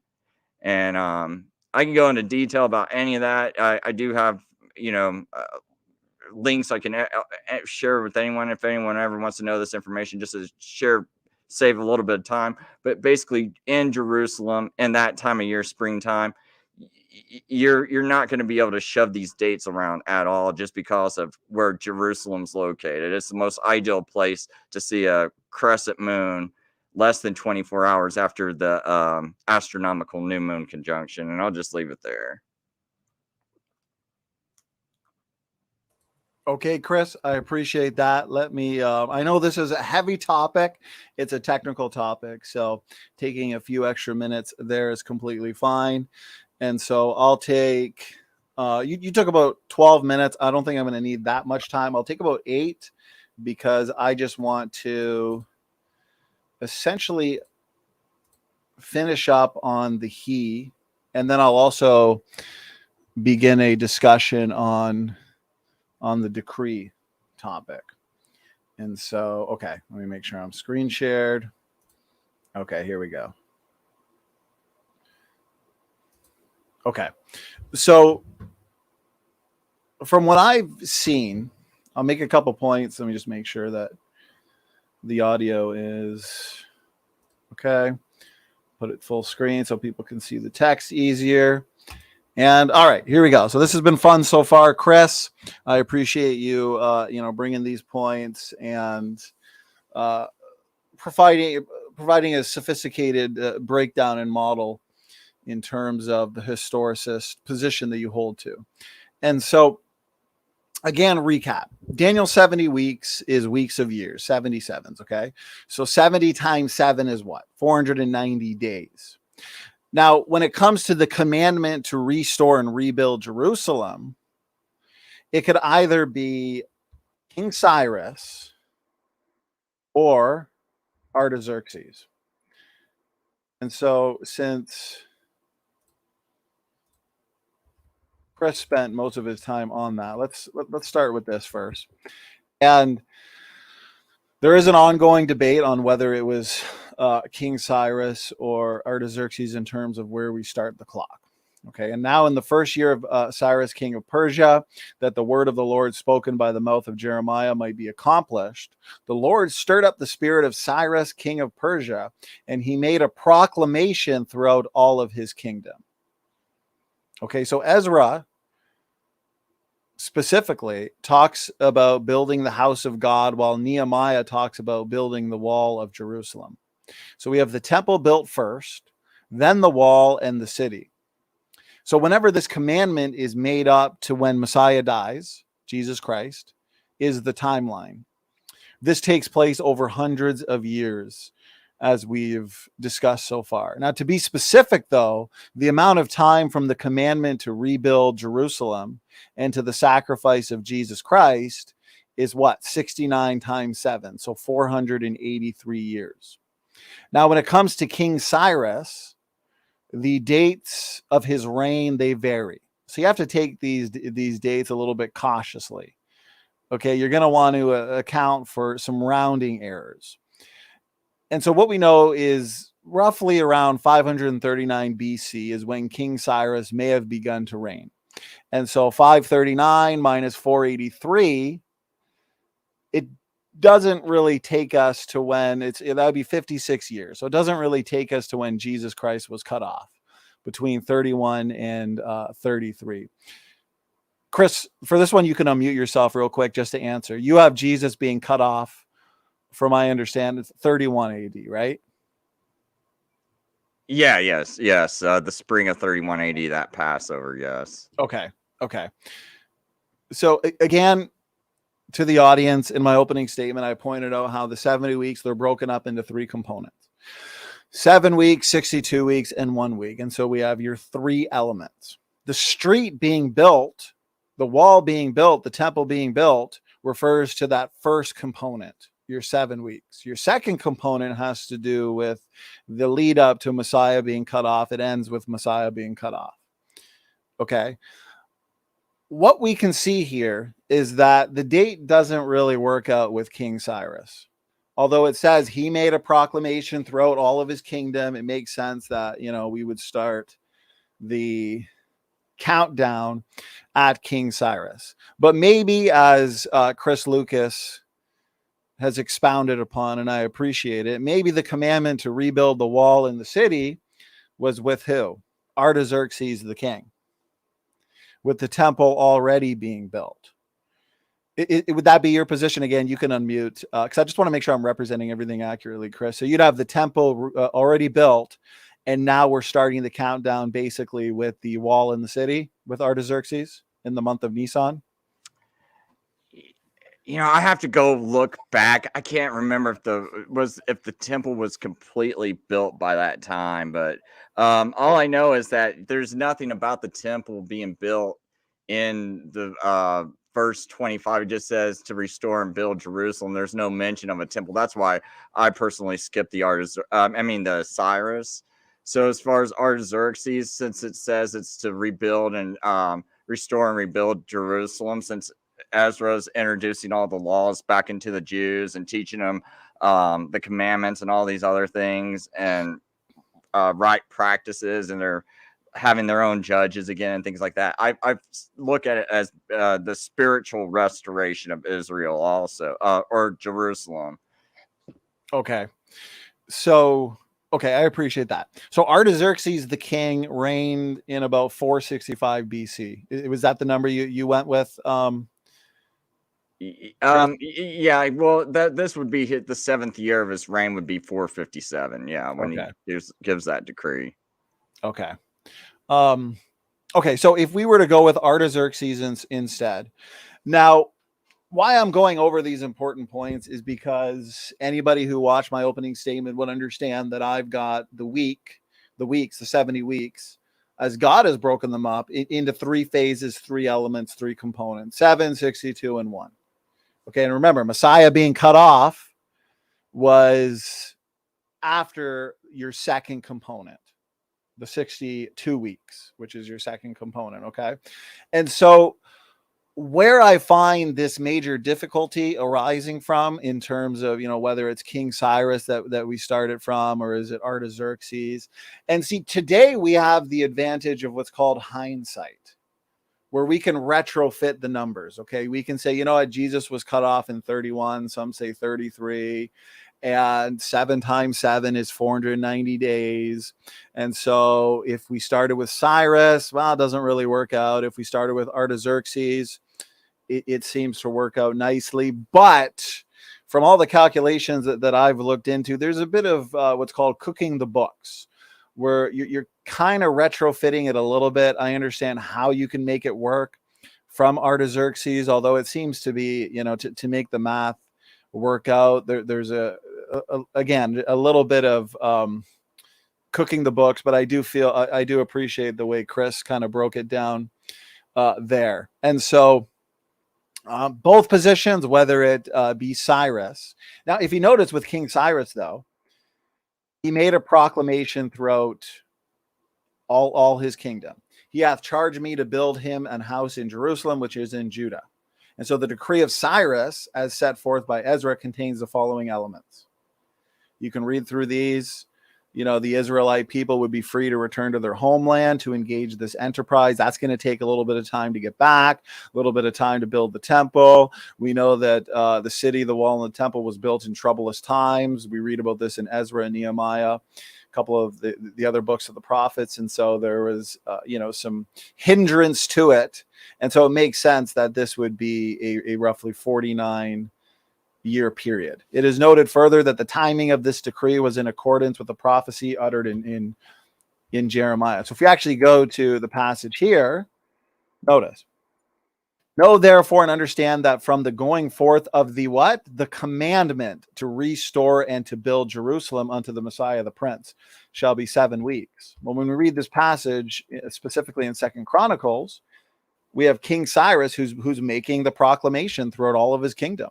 He hath charged me to build him an house in Jerusalem, which is in Judah. And so I think there's good justification for saying that the countdown begin with Cyrus or with Artaxerxes too. I think there's good points on both sides, but I think where the discrepancy is, why there's an ongoing debate, is because a lot of people are not recognizing the fact that we have your three components: 7 weeks, 62 weeks, 1 week. And so we have 7 weeks, a gap. And then we have 62 weeks, a gap. And then we have 1 week. And so that's why the numbers don't seem to at first match up perfectly. And so my question would be, if you want to note this one, if you want to note this down, Chris, for your next response, this seems like pretty easy calculation, right? Daniel, 70 weeks, weeks of years, 77, 70 times 7, 490 days. Pretty easy. And so why at the time of Jesus, I understand that they suspected, obviously, the Messiah would come in and around this time, but why, when Messiah was being cut off and Jesus was having a ministry, how come nobody made that calculation at that time? Like, oh, wow, we're crucifying Jesus Christ on this exact day. Well, that's because, as I pointed out in my opening statement, this would be a self-fulfilling prophecy. The gap is necessary in order that they did not know exactly when Christ would come and die on the cross for our sins. This would have been giving them far too much information, which makes it a self-fulfilling prophecy. But again, this goes back to the ending of my opening statement where I pointed out the 70 years of Babylonian captivity. Now, God wanted us to know that the children of Israel would make it back into the land in 70 years. So he said 70 years. But with the 70 weeks to accomplish all of these things here, right? Finishing the transgression, making an end to sins. See, here's the thing. When Jesus died on the cross, he brought in everlasting righteousness. It's by his death, his burial, his resurrection that salvation is possible. And so when we believe on him, when we trust in him for salvation, we have everlasting life. Our sins are forgiven, past, present, and future. We're predestined for glorification. He's put an end to sins. He was anointed at his baptism. Okay. But the problem is what we have here is, again, your spiritual fulfillment. One could say Jesus Christ is ruling and reigning right now. Right? He's ruling now and not yet. And what that means is, in the same way that we're justified now and regenerated now, we're not glorified yet. That's future. But we understand that the millennial reign, Jesus will literally be anointed, a triple anointing, prophet, king, priest. We know in the Old Testament, kings and priests were anointed. Jesus has a triple anointing. He'll be anointed literally. He will rule and reign on this earth literally. He will literally put an end to sins in the sense that we will be ruling and reigning with Jesus Christ in glorified bodies where there is no more sin. We will be in a fully regenerated state. Remember, the redemption of our bodies, that's future. And so, yes, I am not going to argue that all of these things were not accomplished at the cross, because they were, spiritually speaking. Jesus Christ is ruling and reigning right now in the hearts of believers. He's sitting at the right hand of the Father. But nobody in their right mind can say that he's ruling and reigning on this earth physically, not with all the murder, war, perversion, Satan roaming around like a lion seeking whom he may devour. The Bible talks about how he's the God of this world. He deceives. Paul talks about let no man deceive you. But in the millennial reign, which that final 7-year period, and a lot of these, preterists or historicists will say, we're 7 years in the end times. I mean, you'd have to be reading the book of Revelation blindfolded to not see 1,260 days, 1,290 days, 3.5 years, 42 months. I mean, it's all there. How come it's all broken up into halves of 7? Okay. And so at the end of that 7-year period, you have what? Jesus Christ ruling and reigning, where all believers are of all time inherit the land. Just like at the end of the 70 years of Babylonian captivity, the children of Israel ended up in the land. And so both periods, one could say, end with a happy ending. Okay, rather than your 7-year Jewish-Roman war. And so, that was a lot of time spent on this. So here in my last 2 minutes, I just want to cover, again, the main question. Who is the he of Daniel 927. So here I think is some fatal blows. I briefly mentioned these in my opening. The last singular noun mentioned is prince, as in people of the prince that shall come. Therefore, prince is the antecedent to the he in Daniel 9:27. The fact that it is an object of a preposition does not stop it from being the antecedent. I've seen some preterists try and use that argument. Okay. Nonetheless, the strongest reason for why the he in Daniel 9:27 is what? The context. And so what you said, Chris, exactly, and I've got it in my notes here, is that there's nothing in Daniel 9 talking about the Antichrist. Well, again, you have that chronology from 7 to 12 where we have some of the most interesting prophecies in the Bible. And so we have to read Daniel 7, Daniel 8, Daniel 10, Daniel 11, Daniel 12. And so what do we find? Well, we find, which I've compared here, it is... Again, Daniel 8. By him, by who? By Antiochus Epiphanes, who does the same things that the Antichrist does. He takes away the daily sacrifice. Notice Daniel 12:11. And from the time that the daily sacrifice shall be taken away, and the abomination that maketh desolate set up. So this is an image being set up by the person who takes away the daily sacrifice. And the devil, he tries to mimic the things of God. Just like in the end times, there's a false resurrection where, the beast receives a deadly wound to his head. He is not, as in he's dead. And then he is eventually abomination of desolation. We've also got the unholy trinity in the end times with the false prophet, the Antichrist, and the dragon. Okay. Antiochus Epiphanes took away the daily sacrifice. When Jesus died, animal sacrifices were just a foreshadowing or a shadow of things to come. They didn't actually save. But when Jesus died and that animal sacrifice no longer did anything, he's the lamb slain from the foundation of the world. Okay. So it makes sense that the Antichrist then would want to mimic, since he's given power by the dragon, just like Antiochus Epiphanes is given power by the dragon. It says that his power is not of his own. It's not of his own because it's of the dragon. He's influenced by Satan. And so Antiochus Epiphanes took away the daily sacrifice. Jesus literally took away the daily sacrifice in the sense that those animal sacrifices don't save. They're wicked. They're an abomination. Jesus is the lamb slain before the foundation of the world, or from the foundation of the world. And so the Antichrist in the end times, when he steps foot into the temple, claims to be God. Just like Antiochus Epiphanes claimed to be God. I mean, that's exactly what his name means, God manifest. He took away the daily sacrifice. Emperor Titus destroyed the temple, the daily sacrifice was taken away. So it makes sense that the Antichrist in the end times, claiming to be God, will do what Jesus actually literally did, took away that need for daily sacrifices, take away that need for the Levitical priesthood, and he would take away the daily sacrifice, set up his image. You basically have to worship him. If you don't, you're going to be killed. And so here's the last thing I want to say: Antiochus Epiphanes and the end times Antichrist. Notice the similarities. This is where your dual and triple prophecy fulfillments come into play. Your immediate or shadow fulfillments, partial fulfillments, and then your more dramatic fulfillment in the end times. Antiochus Epiphanes, what did he do? He set up the transgression of desolation. He took away the daily sacrifice. He's the little horn in the Grecian period.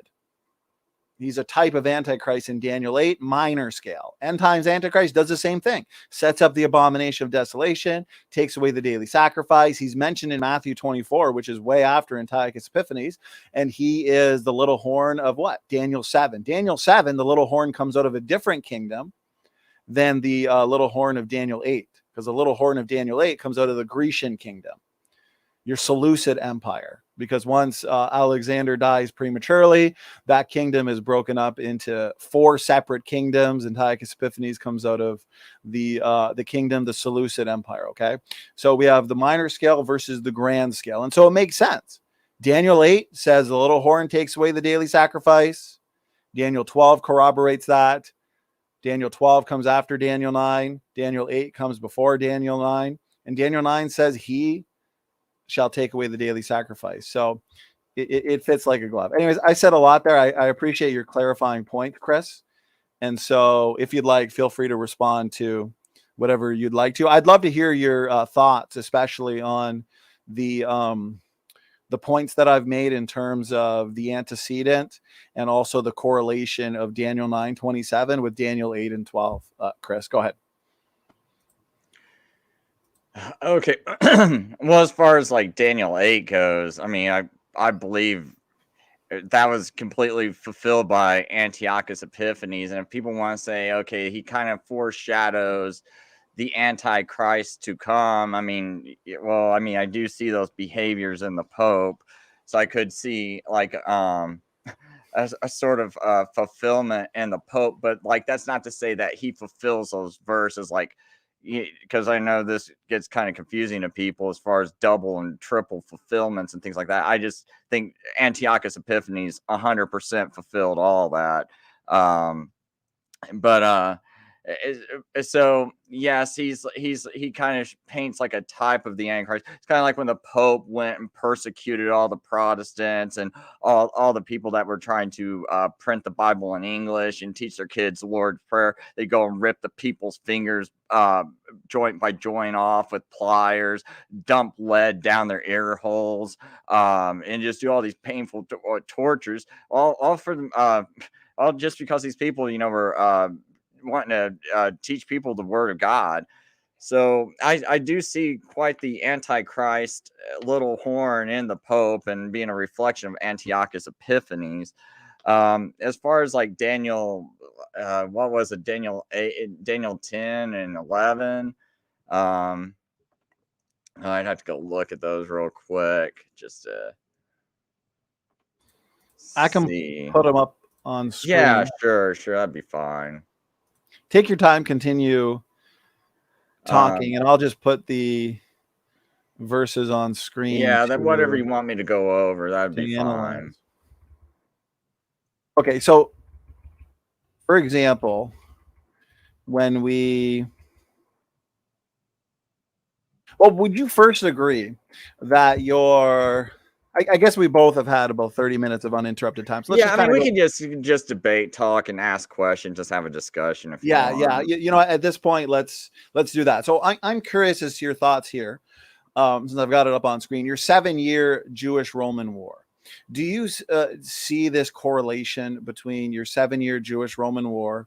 We have Emperor Titus right in the middle of that war, coming in and taking away the daily sacrifice, in the sense that he sends in the Roman army and they destroy the temple, they destroy the city, and as a result, well, that takes away the daily sacrifice. So here, notice, and he shall confirm the covenant with many for 1 week, which is 7 years, and in the midst of the week he shall cause the sacrifice and the oblation to cease. And then it talks about a war. Well, that war was 66 to 73 AD. A lot of people believe, and obviously erroneously, that the war was 3 to 3.5 years. It ended in 70 AD. It didn't end in 70 AD. 70 AD was in the middle of the war, and that was when the temple was destroyed. That is when the city was destroyed. But you notice here, the first Jewish-Roman War, 66 to 73 AD. And so since you look to Daniel 9:27 as referring to Jesus the Messiah, do you now have to, what's the best way to say it? Do you now have to basically argue that this is either a coincidence or it's not talking about this? Or what are your overall thoughts on that? How do you correlate this 7-year war to Daniel 9:27, if at all? Chris, go ahead.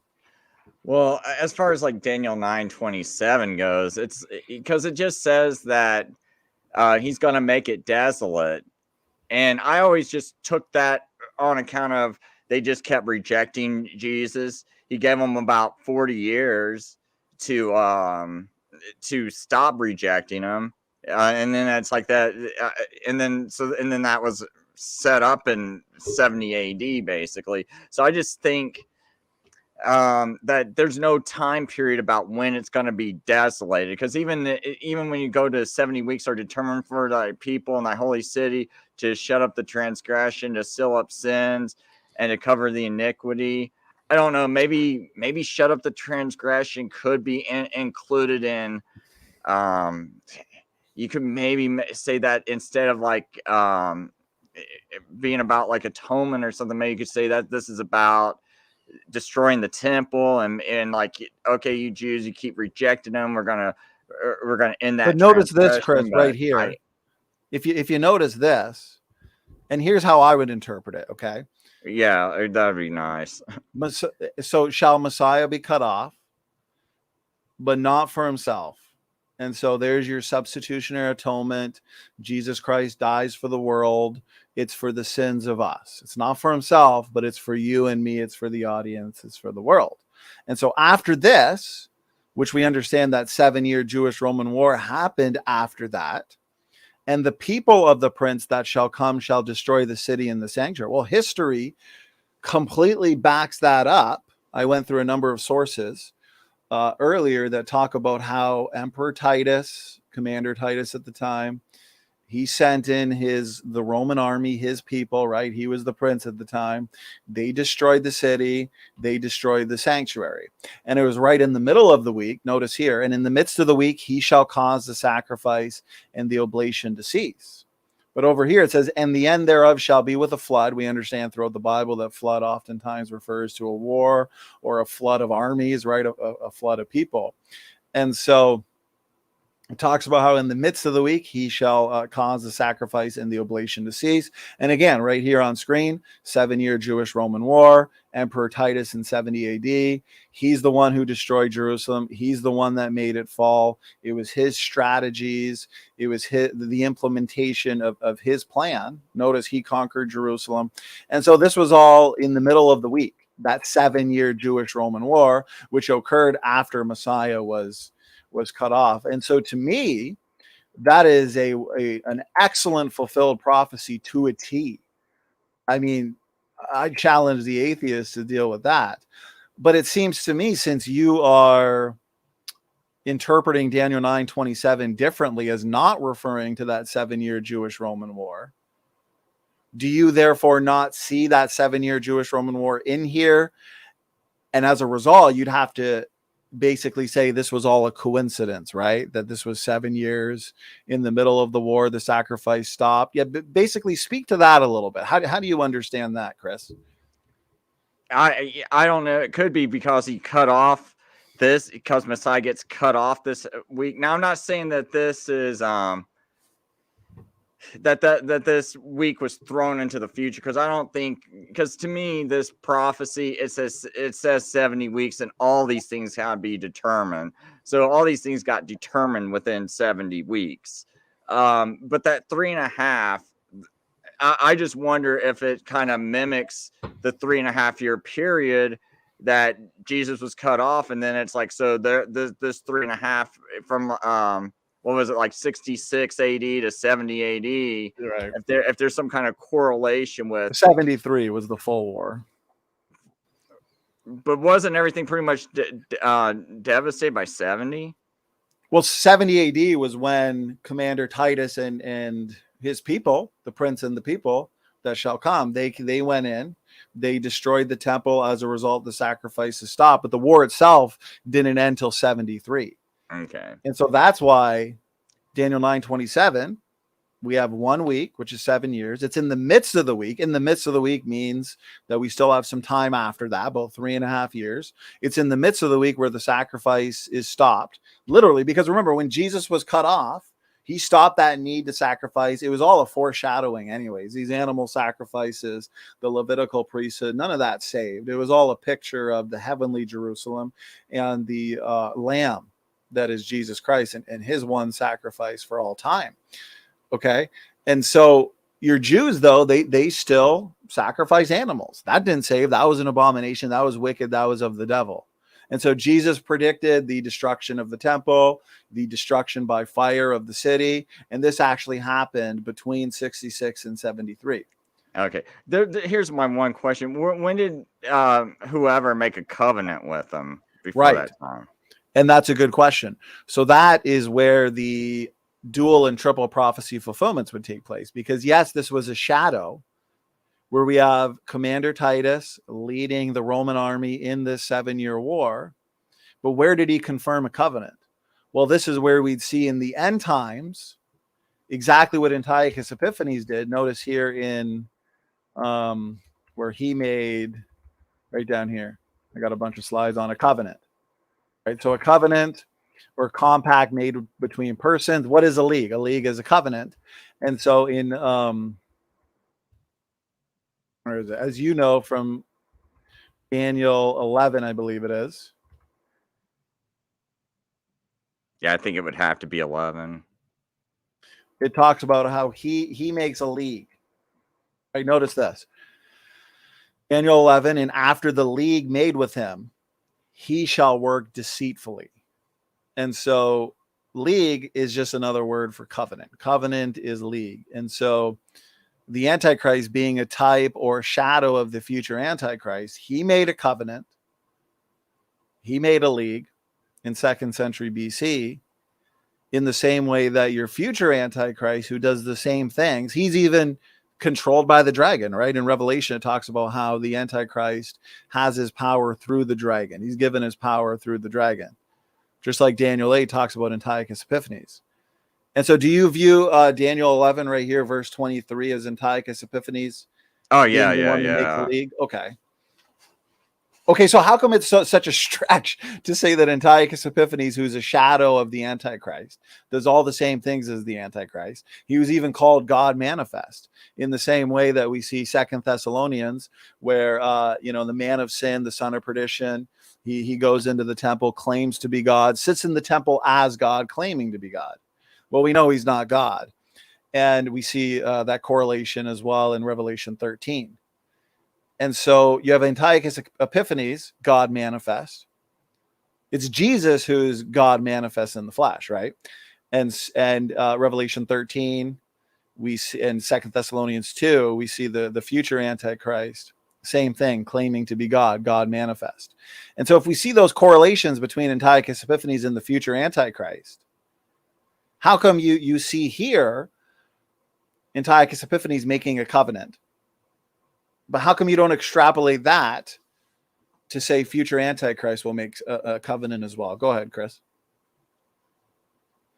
Okay, hold on. So let me kind of collect my thoughts. It's a lot. I'm thinking about like a lot of things I want to ask you, and I'm trying to keep all this sorted out because I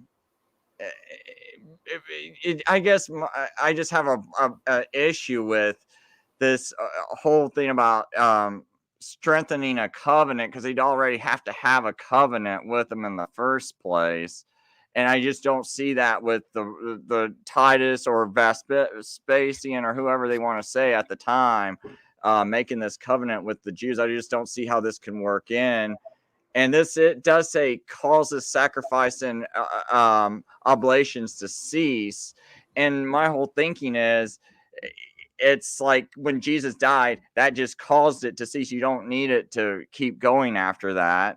And the Jews kept doing it anyway. But when the Jews are doing it after Christ, now if I sacrifice an animal, what am I saying? I'm saying, hey, your son's a liar, God. He's not the Messiah. He's a liar. This animal is better than him. I mean, right. At that time, I feel scared just saying those words, man. Like, well, it's why through Jesus, he prophesied it, the temple would be destroyed. And that actually literally stopped those sacrifices, in the sense that the Jews can no longer sacrifice animals because there's no temple. Because that sacrificing anyways from 31 to 70 AD, that was an abomination. Jesus is the one sacrifice. And so those Jews that rejected Jesus as Messiah, they continued sacrificing animals. That's wicked. But that doesn't take away from the fact that Antichrist and the dragon in general, he mimics, he wants to be like the Most High. And we see all throughout the scripture, we see in the real world, we see the dragon, who is Satan, that old serpent, he mimics what God does, and he knows he can't do. And that's why you have the dragon working through Antiochus Epiphanes. Antiochus Epiphanes considers himself God manifest. Antichrist, same thing. He's given power and status and leadership through the dragon. He's going to claim to be God as well. He's not God.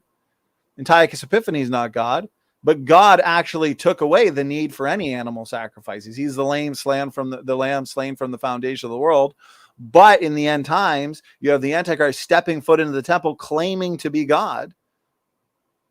and he's literally taking away that reinstituted daily sacrifice, in the sense that, hey, what are you doing here? I'm God, worship me. And many will, unfortunately. So it doesn't have anything to do with it being godly or ungodly. We understand it's ungodly from our perspective as believers, right? Now, right here, notice this, First Maccabees. I'm not saying to take your apocryphal books seriously. Take them with a grain of salt. Okay, they're not canon, they're not inspired scripture. But I do find it very curious that in First Maccabees, which talks about your Maccabean revolt and Antiochus Epiphanes, for example. What are your thoughts on this? Antiochus, surnamed Epiphanes, let us go and make a covenant. So is that God making a covenant, or is this again another example of somebody wicked making a covenant? Chris? Oh, I haven't read this, so give me a second. So it says, and there came out of them a wicked root, Antiochus, surnamed Epiphanes, son of Antiochus the king, who had been a hostage at Rome, and he reigned in the 137th year of the kingdom of the Greeks. And in those days went out of Israel wicked men who persuaded many, saying, let us go make a covenant with the heathen that are around about us, for since we departed from them, we have much sorrow. So is this, I'm guessing, the Jews that are saying, let's go make a covenant with the heathen. This would have to be the Jews, all right? So saying, let's go make a covenant with the heathen, because they think by making this covenant with them that they're going to be a lot safer and that things are going to be better. So you decide to go ahead and make a covenant with Antiochus. Well, historically, from my understanding, you had your followers of God, your true saints during this time. But you also had Jews that were not followers of God, and they actually wanted power with Antiochus Epiphanes, with the heathen. And so they made a covenant with Antiochus Epiphanes, with basically his rulership. And so this is an agreement, a league, a covenant with your unsaved Jewish people who weren't following the true God, and Antiochus Epiphanes and his rulership. And so it's a covenant between them, just like we see in Daniel 11 that you agreed was Antiochus Epiphanes making a covenant that he would come in peaceably but then work deceitfully. And so we see that covenant in Daniel 9 as well, where in the midst of the week he basically goes against it, stops the sacrifice. I think that correlates beautifully with 2 Thessalonians 2, where we have the Antichrist, the man of sin, the son of perdition, stepping foot into the temple, claiming to be God.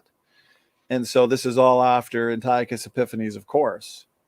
I guess basically this is just an overall rebuttal to, I hear so many preterists, I don't want to put the blame on you, but I hear a lot of preterists arguing, where does Antichrist make a covenant? I mean, again, Antiochus Epiphanes is your perfect type or shadow of Antichrist. And there's evidence of him making a covenant and making a league all over the place. I mean, how can you even miss it?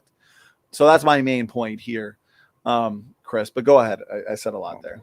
Well, I kind of see the Pope doing this today, making everyone making leagues with him, all these presidents and world leaders and pharmaceutical companies and everyone going to meet the Pope, all these religious leaders.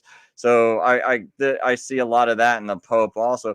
But as far as this like covenant and everything, because you did ask me a question earlier about the 3.5 years, the 1,260 days. Why do we keep seeing almost this whole repetitiveness of 3.5 years? And the only thing I could even think of that is, Messiah was cut off in that 3.5 weeks.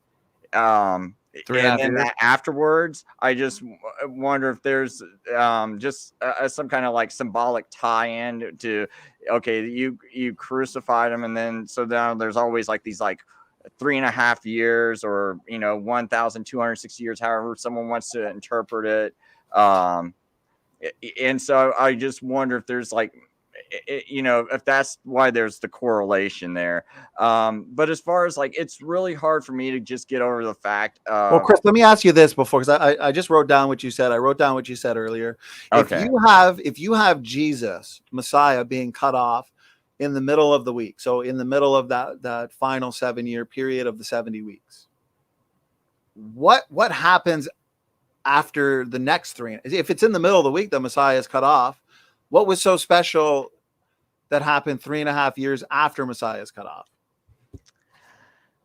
I would say probably the death of Stephen, the stoning of Stephen in Acts 7, because that almost sounds exactly like something that would come up right out of Jesus's mouth, especially But when it's like, forgive them for they know what not, something, something to the effect of forgive them. They know not what they do. Like Stephen also said something about forgiving them or something like that right before he got stoned.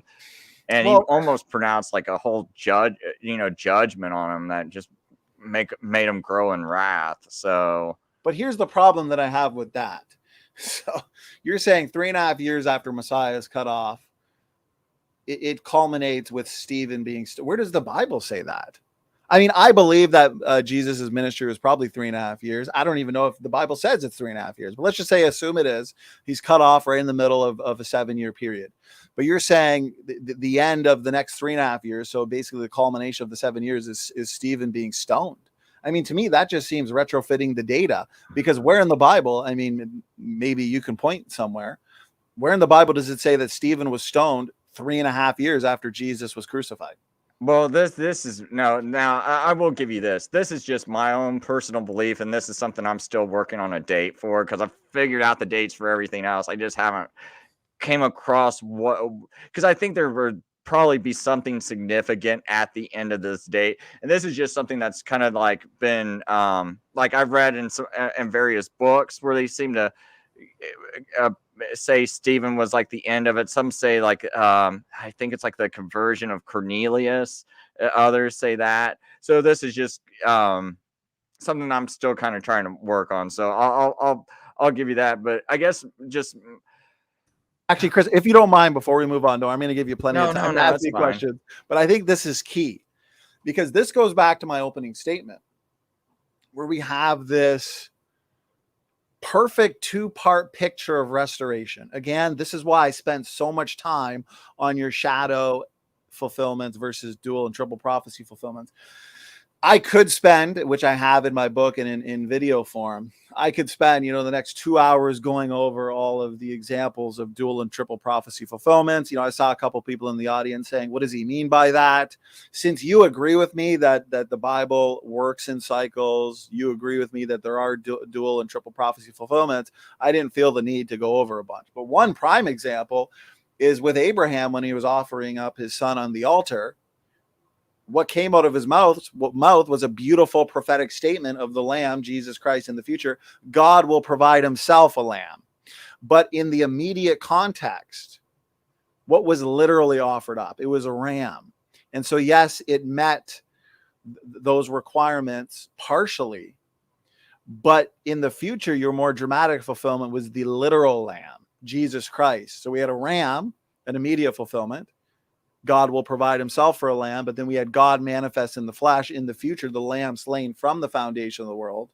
He came, died, rose again, paid for the sins of the world. So there's one example. We could see it with Jonah in the belly of the whale, where he's basically talking about how he's, the earth and the bars of the earth are surrounding him, basically giving a picture of Jesus in the future.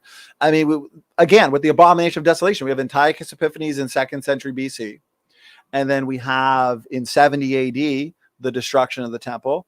But then we also have right here in Matthew 24, Jesus saying, when ye therefore shall see the abomination of desolation spoken of by Daniel the prophet. But wait a minute. The abomination of desolation has already occurred before this with Antiochus Epiphanes and the statue of Zeus and the pig being sacrificed on the altar. So this is a prime example of a dual and triple prophecy fulfillment. Okay, and so as I bring it full circle, Chris, doesn't it make more sense then, since the 70 years of Babylonian captivity culminates with the children of Israel returning to the promised land, your 70 weeks culminates with what? All of spiritual Israel, all believers, all saints of all time, basically inheriting the land and ruling and reigning with Jesus Christ, where he's literally anointed. There's literally an end to sins. There's literally everlasting righteousness, because it's an everlasting kingdom. Jesus is not going to be defeated. It goes into the, eventually we have the new heavens and new earth. And so doesn't that make a lot more sense? Or isn't that more persuasive than saying, as I wrote down here, the death of Stephen. I mean, we don't see anywhere in scripture where it talks about Stephen being stoned occurs 3.5 years after the Messiah is cut off. I think what's a lot more persuasive is this perfect 2-part picture of restoration. 70 years of Babylonian captivity culminates with the children of Israel returning into the promised land. 70 weeks culminates with all of spiritual Israel being saved, because that's who inherits the kingdom, rules and reigns with Jesus Christ. Go ahead. What are your thoughts on that overall, Chris? Okay, I guess I really wish I could come up with a good time for Stephen, because one more thing I think I could tie into that would be like, I felt like when the Jews stoned Stephen and killed the first martyr, that was basically marked the end of them, because that was just their complete manifestation of rejection of Jesus, pretty much at its head right there. It was just like a matter of time for their whole, all of Jerusalem was destroyed. But I still have problems with, okay, because I can't get off the point of when do you think Jesus became Messiah, was anointed Messiah? Well, this would go back up to here. I think I pointed this out in my second statement. So the 70 weeks will accomplish finishing the transgression, making an end to sin, sealing up the vision and prophecy, and to anoint the most holy. Well, again, I would first go to Daniel 12:4, Daniel 12:9, where it talks about, "Oh, Daniel, shut up the words and seal the book, even to the time of the end. Many shall run to and fro, knowledge shall be increased." This is where I believe it is important that we understand the reality of your shadow fulfillments or your partial fulfillments, and then your more literal and dramatic fulfillment in the end time. So yes, I would agree that all of this took place. And for sake of argument, we can go with your date of 31 AD, where Jesus was literally cut off, not for himself, but for the world. Okay. 3.5 years before that, roughly, he would have been anointed at his baptism by the Holy Spirit, right? Would you agree with that? Yeah. Okay. He brought in everlasting righteousness, because when he died on the cross, I mean, John 3:16, everybody knows John 3:16, "For God so loved the world that he gave his only begotten son, that whosoever believeth in him should not perish, but have" what? "Everlasting life." Romans 4:5, "But to him that worketh not, but believeth on him that justifieth the ungodly, his faith is counted for righteousness." This is the substitutionary atonement. This is imputed righteousness to the believer. But we still have an end times application, because remember, Jesus wasn't literally anointed at his baptism like kings and priests and prophets were in the Old Testament with oil. But in the millennial reign, he will literally be anointed with oil. There will literally be an end to sins. Yes, spiritually, he put an end to sins.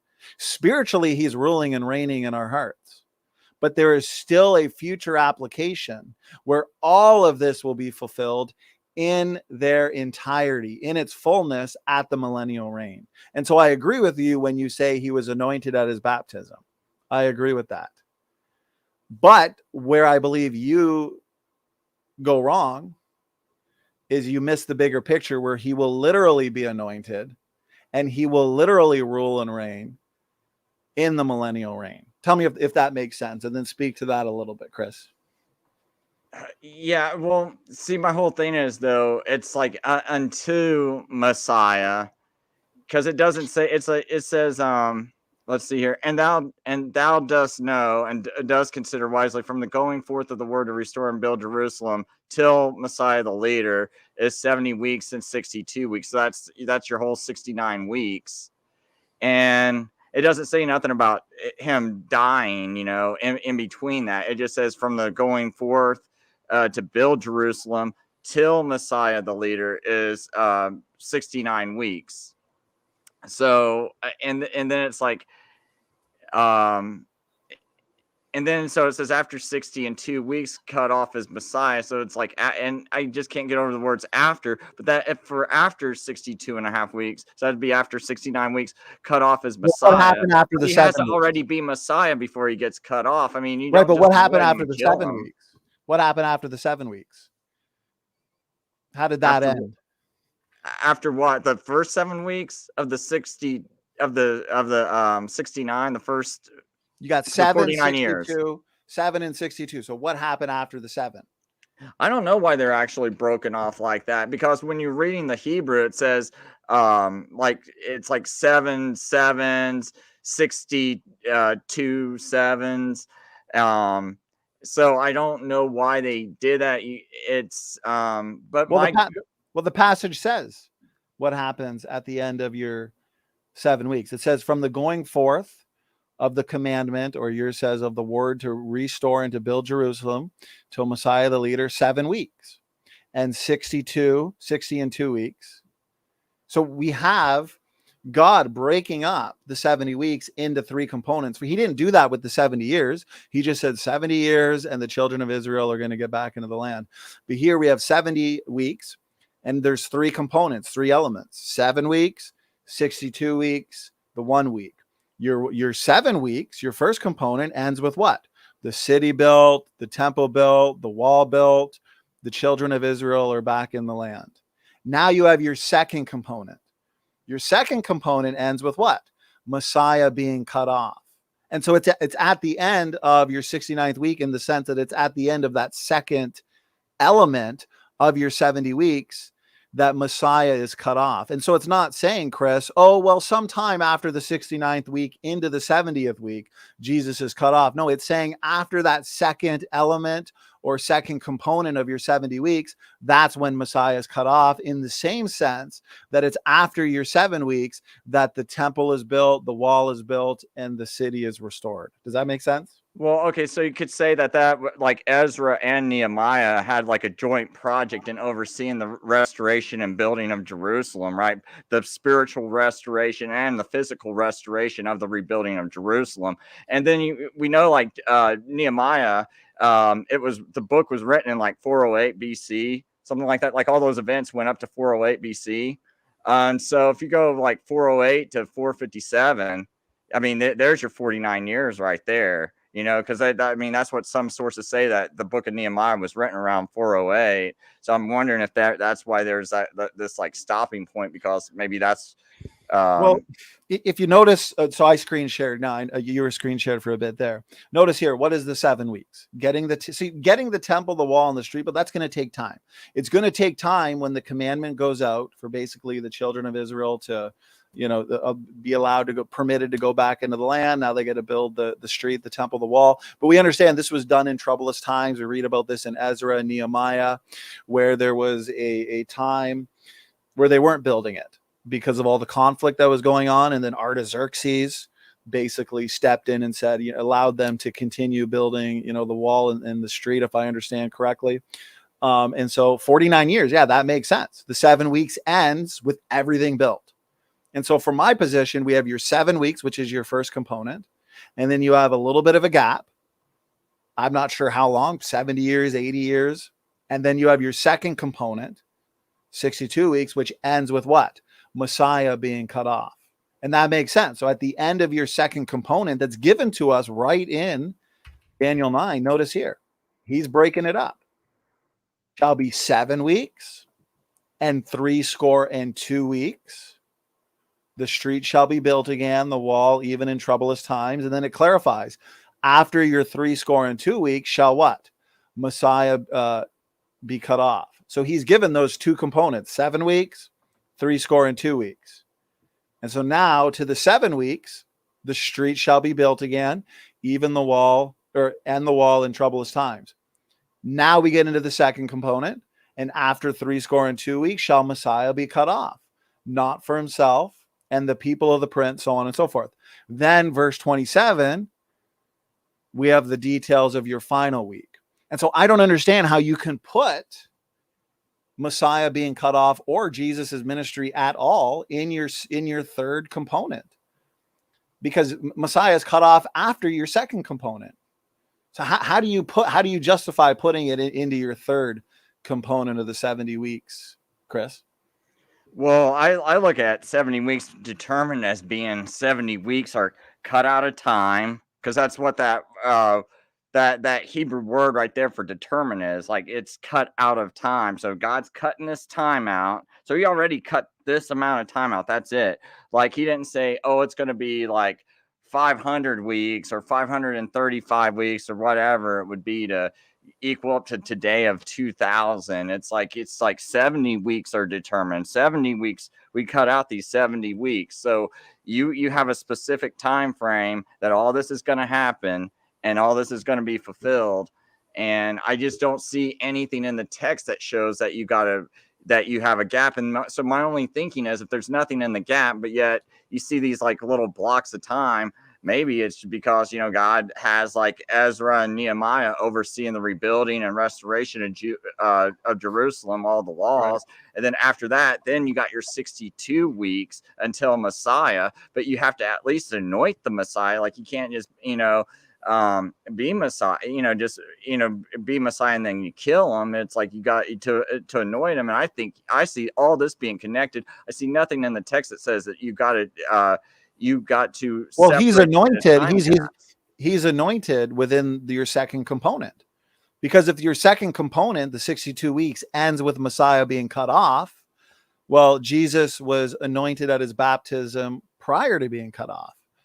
And so Jesus is cut off, he is anointed, his ministry takes place within your second component. And so Jesus is within that second component, but the second component or element of your 70 weeks ends with Messiah cut off. And now we have a gap in the same way that we had the gap between the 7th and 8th week. Now, if there isn't a gap, let me ask you, Chris, and you know your position well, so maybe I'm just missing out on something. How come there was nobody in biblical times or in the scriptures that basically when Jesus was being crucified, why didn't anybody say, wow, 490 years, 70 times 7, like we're cutting them off right when, Daniel 9:24-27 basically said we would.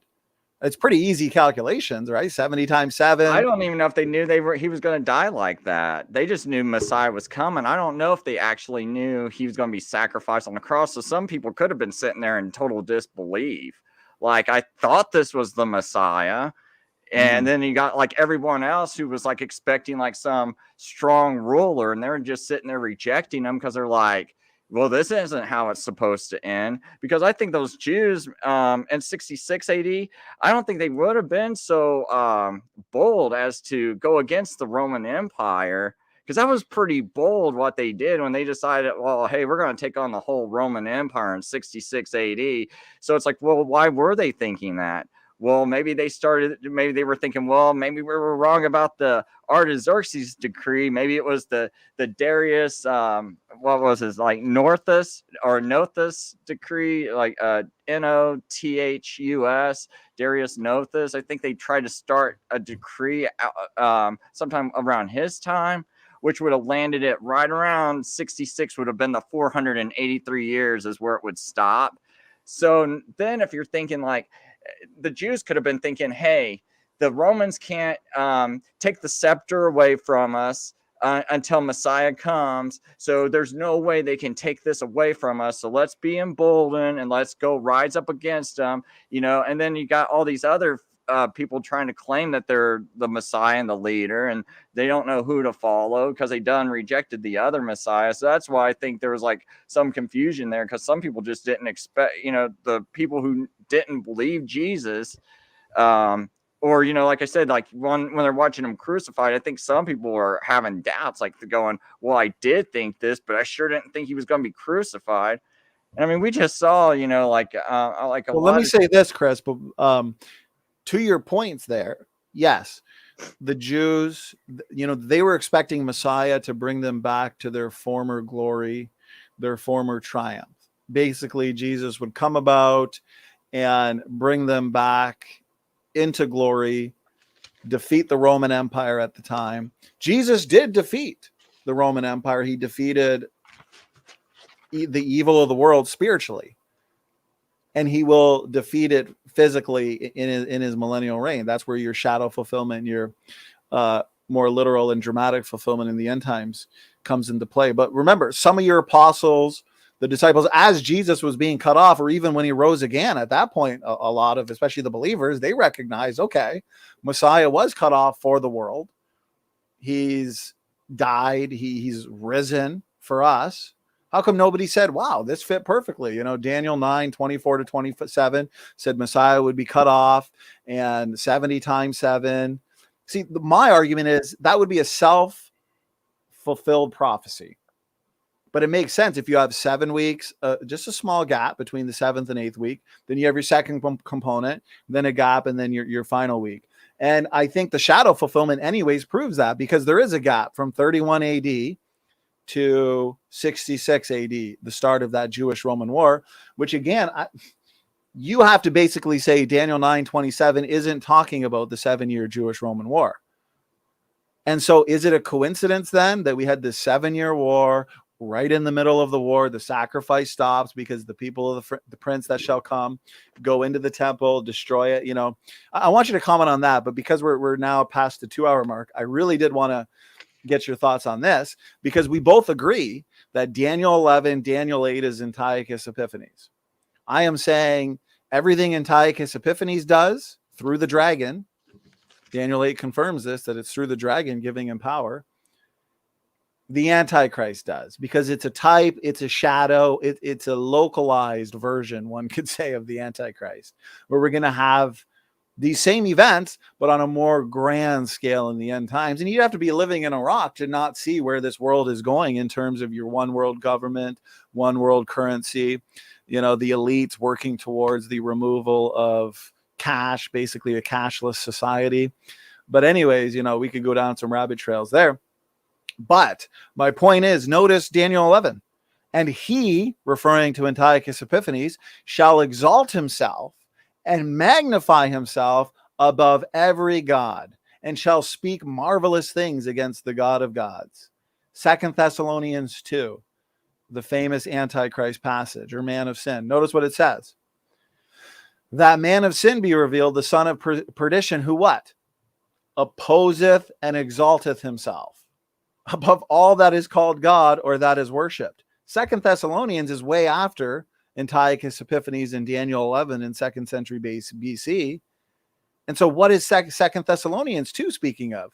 Well, it's speaking of a future man of sin that is doing the same things that your type of Antichrist did, Antiochus Epiphanes. Speak to this a little bit, Chris. Do you not see these similarities? I mean, it's nearly identical, Daniel 11 and 2 Thessalonians 2. What are your thoughts on this, Chris?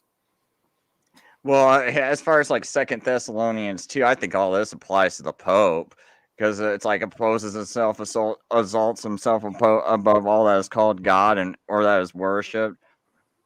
See, I don't have this whole view of like the Antichrist as some guy that's from like the movie Omen, and like everyone's like, oh, he's gonna, you know, shoot lasers out of his eyes and things like that, and animals are gonna attack kids, you know, whenever he walks by someone. It's like, I think the Antichrist is just some normal human being, and it's not until he's put in the position of Antichrist, which is Pope, until he's put in that position. Okay, for sake of argument, okay, suddenly he's given all this power. Okay, for sake of argument, say it's the Pope. I disagree, because it doesn't make any sense, since we know the Antichrist continues in power for 42 months, as per, you know, Revelation 11, as per Matthew 24, where great tribulation begins at the abomination of desolation. And so we do have a time period, and maybe we can discuss that. But let's just say, for sake of argument, the Pope is the Antichrist. Well, would you then agree that Antiochus Epiphanes here did the exact same thing that? Oh yeah, very similar. Like I said, he's definitely a type. Okay, and so if you go here, Antiochus Epiphanes sets up the transgression of desolation. Daniel 8, Daniel 11, Daniel 12. He takes away the daily sacrifice. First Maccabees, not that these apocryphal books mean a lot, but I still find it interesting. Daniel 8, Daniel 11, Daniel 12. He's the little horn in the Grecian period, right? Daniel 8. He came out of your third kingdom that was broken up into 4. But So there's a minor scale. Your end times Antichrist, notice on the screen, he's doing all the same stuff. The appetizer versus the end game. The Antichrist sets up the abomination of desolation, takes away the daily sacrifice.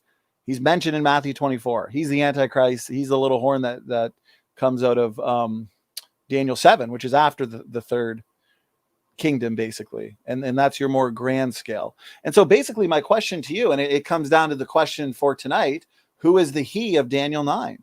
And so if Daniel 7, Daniel 8, Daniel 11, Daniel 12 all tell us that the type of Antichrist, being Antiochus Epiphanes, is the one who takes away the daily sacrifice, why in the world are we to believe right here that Daniel 9:27 is not the Antichrist or an Antichrist? Go ahead. I've got it up on screen. Actually, what I'd like you to address and take as much time as you need is it has to do with the same thing, but it's my slide here on the antecedent right here. Okay. So if you want to address the antecedent, but also the correlation, the entirety of the context, Daniel 8, Daniel 9, Daniel 11, Daniel 12. Because remember, the chapter breaks, correct me if I'm wrong, Chris, were they not added after the fact? It's not like Daniel 9 just brings us into this entirely new story, has nothing to do with the previous chapters. No, we got to read Daniel 8. We got to read Daniel 9. We got to read 10, 11, 12. We got to interpret scripture as scripture. And so how do you address that correlation? And then also, how do you address the antecedent argument that I've got up on the screen? And that's a lot there. This is an important point, I think. This brings us to the question of tonight. And so I'm just going to sit back and take as much time as you need to respond to that, Chris.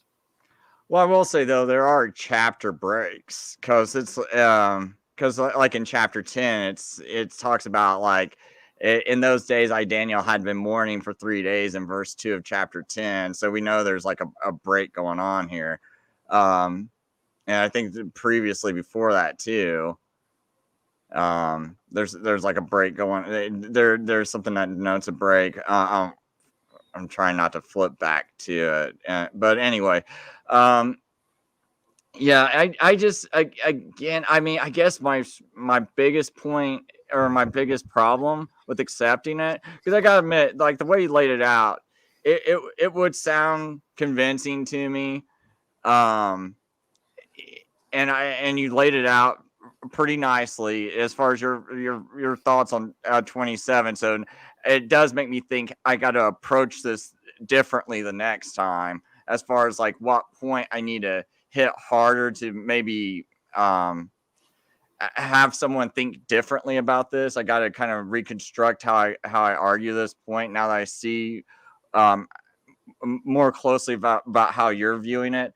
But I still can't get over the fact that, you know, in verse 26 it says after the 62 weeks Messiah is cut off, because that word after, that means it's after the 62. And if you just make this like some indefinite period of time, I don't even see how this is a prophecy. Because if I say, hey Donnie, you're gonna have $1,000 in the next 10 minutes, and but it's like, you know, I cut off like, and you're like, well, Chris, it's been 10 minutes. I'm like, well, the last like 6 seconds is in the future or something. It's like, you wouldn't call me a prophet. Or if I go, Donnie, in the next 10 minutes, 54 seconds and 6 seconds, you're going to be rich. It's like, I don't understand, like, just because I say it like that, there's no reason for you to interpret it and be like, oh, Chris, I'm not rich. It's been 10 minutes. And like, it's like, no, that's 6 seconds. I said, 9 minutes and 54 seconds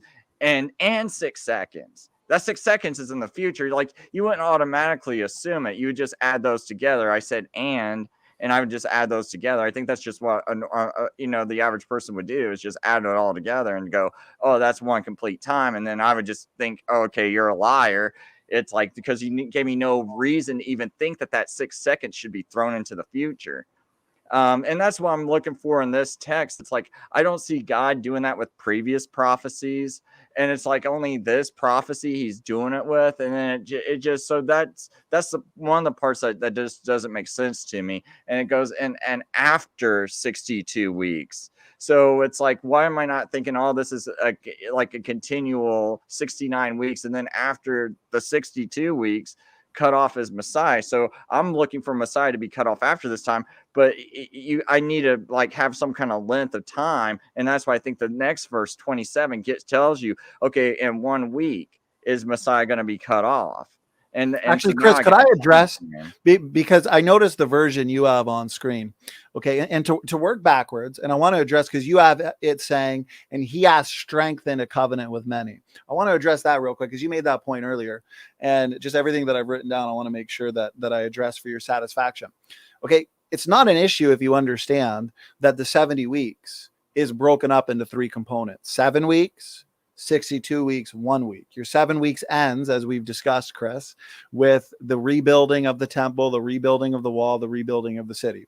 Since this was done in troublous times, and as of now, I'm going to argue that the commandment to restore the temple, basically this proclamation or decree, started with Cyrus. And so it's going to take time for the children of Israel to make it back into the land, to start the building. There's going to be some hiccups, of course. So let's say all that was 49 years.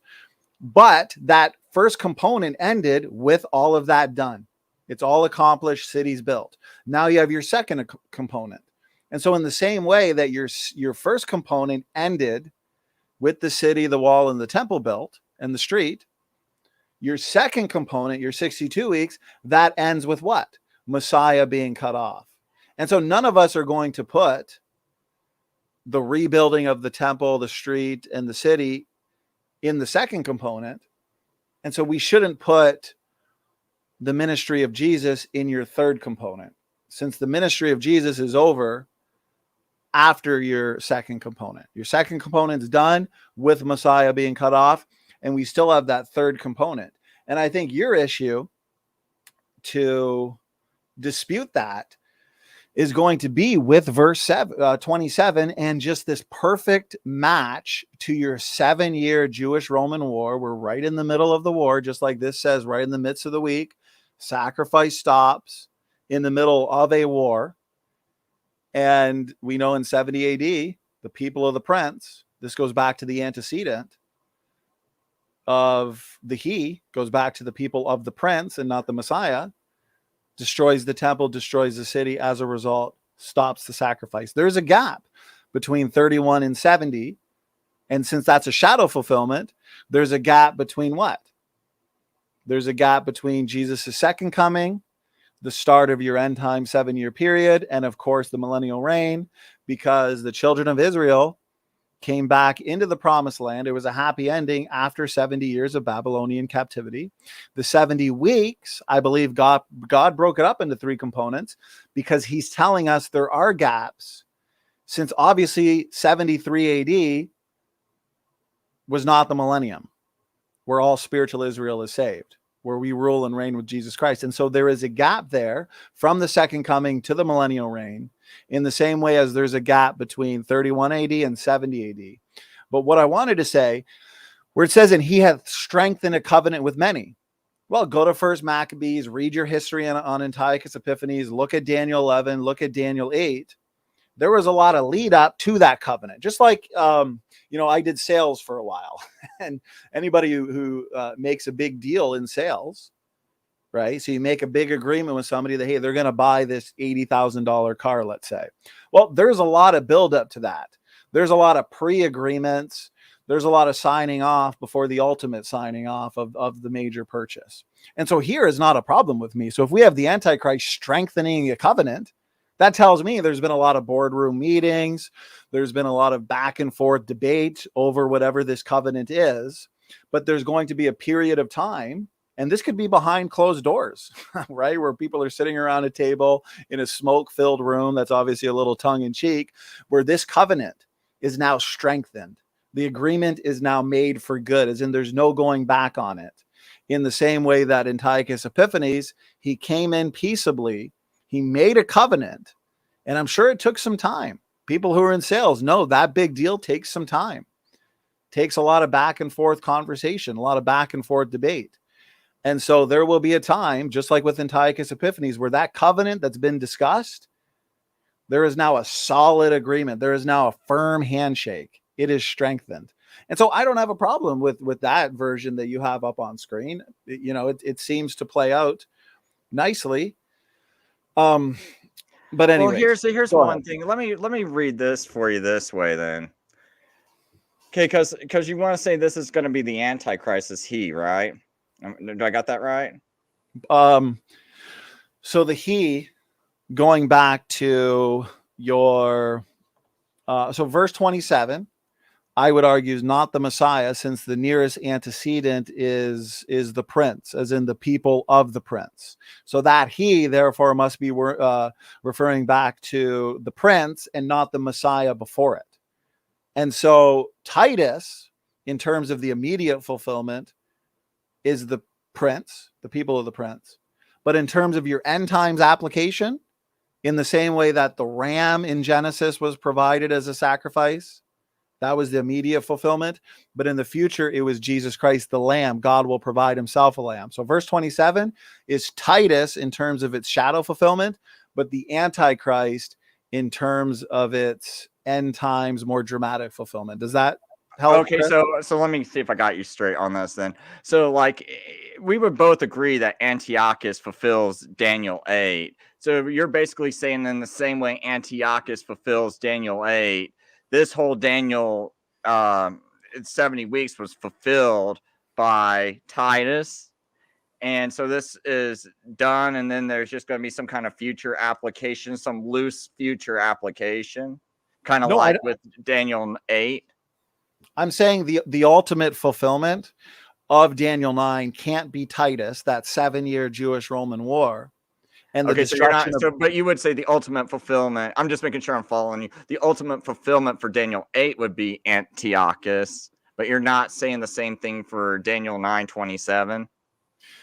So again, the world works in cycles, God works in cycles, prophecy works in cycles. And so Daniel 8 is fulfilled. Daniel 11, everything you read there with, this ongoing battle between your different kings and, the daughter of the king, Cleopatra, and all these different things. All of this occurred. Daniel 8 fulfilled, Daniel 11 fulfilled, but it will be fulfilled again. It was fulfilled in a local sense, and it will be fulfilled in a grandeur sense in the future. And that's why we see all the things Antiochus Epiphanes is doing. We read in 2 Thessalonians 2, Matthew 24, Revelation 13, the Antichrist also does. Because it's a shadow fulfillment. Yes, it's all fulfilled, but in a localized sense.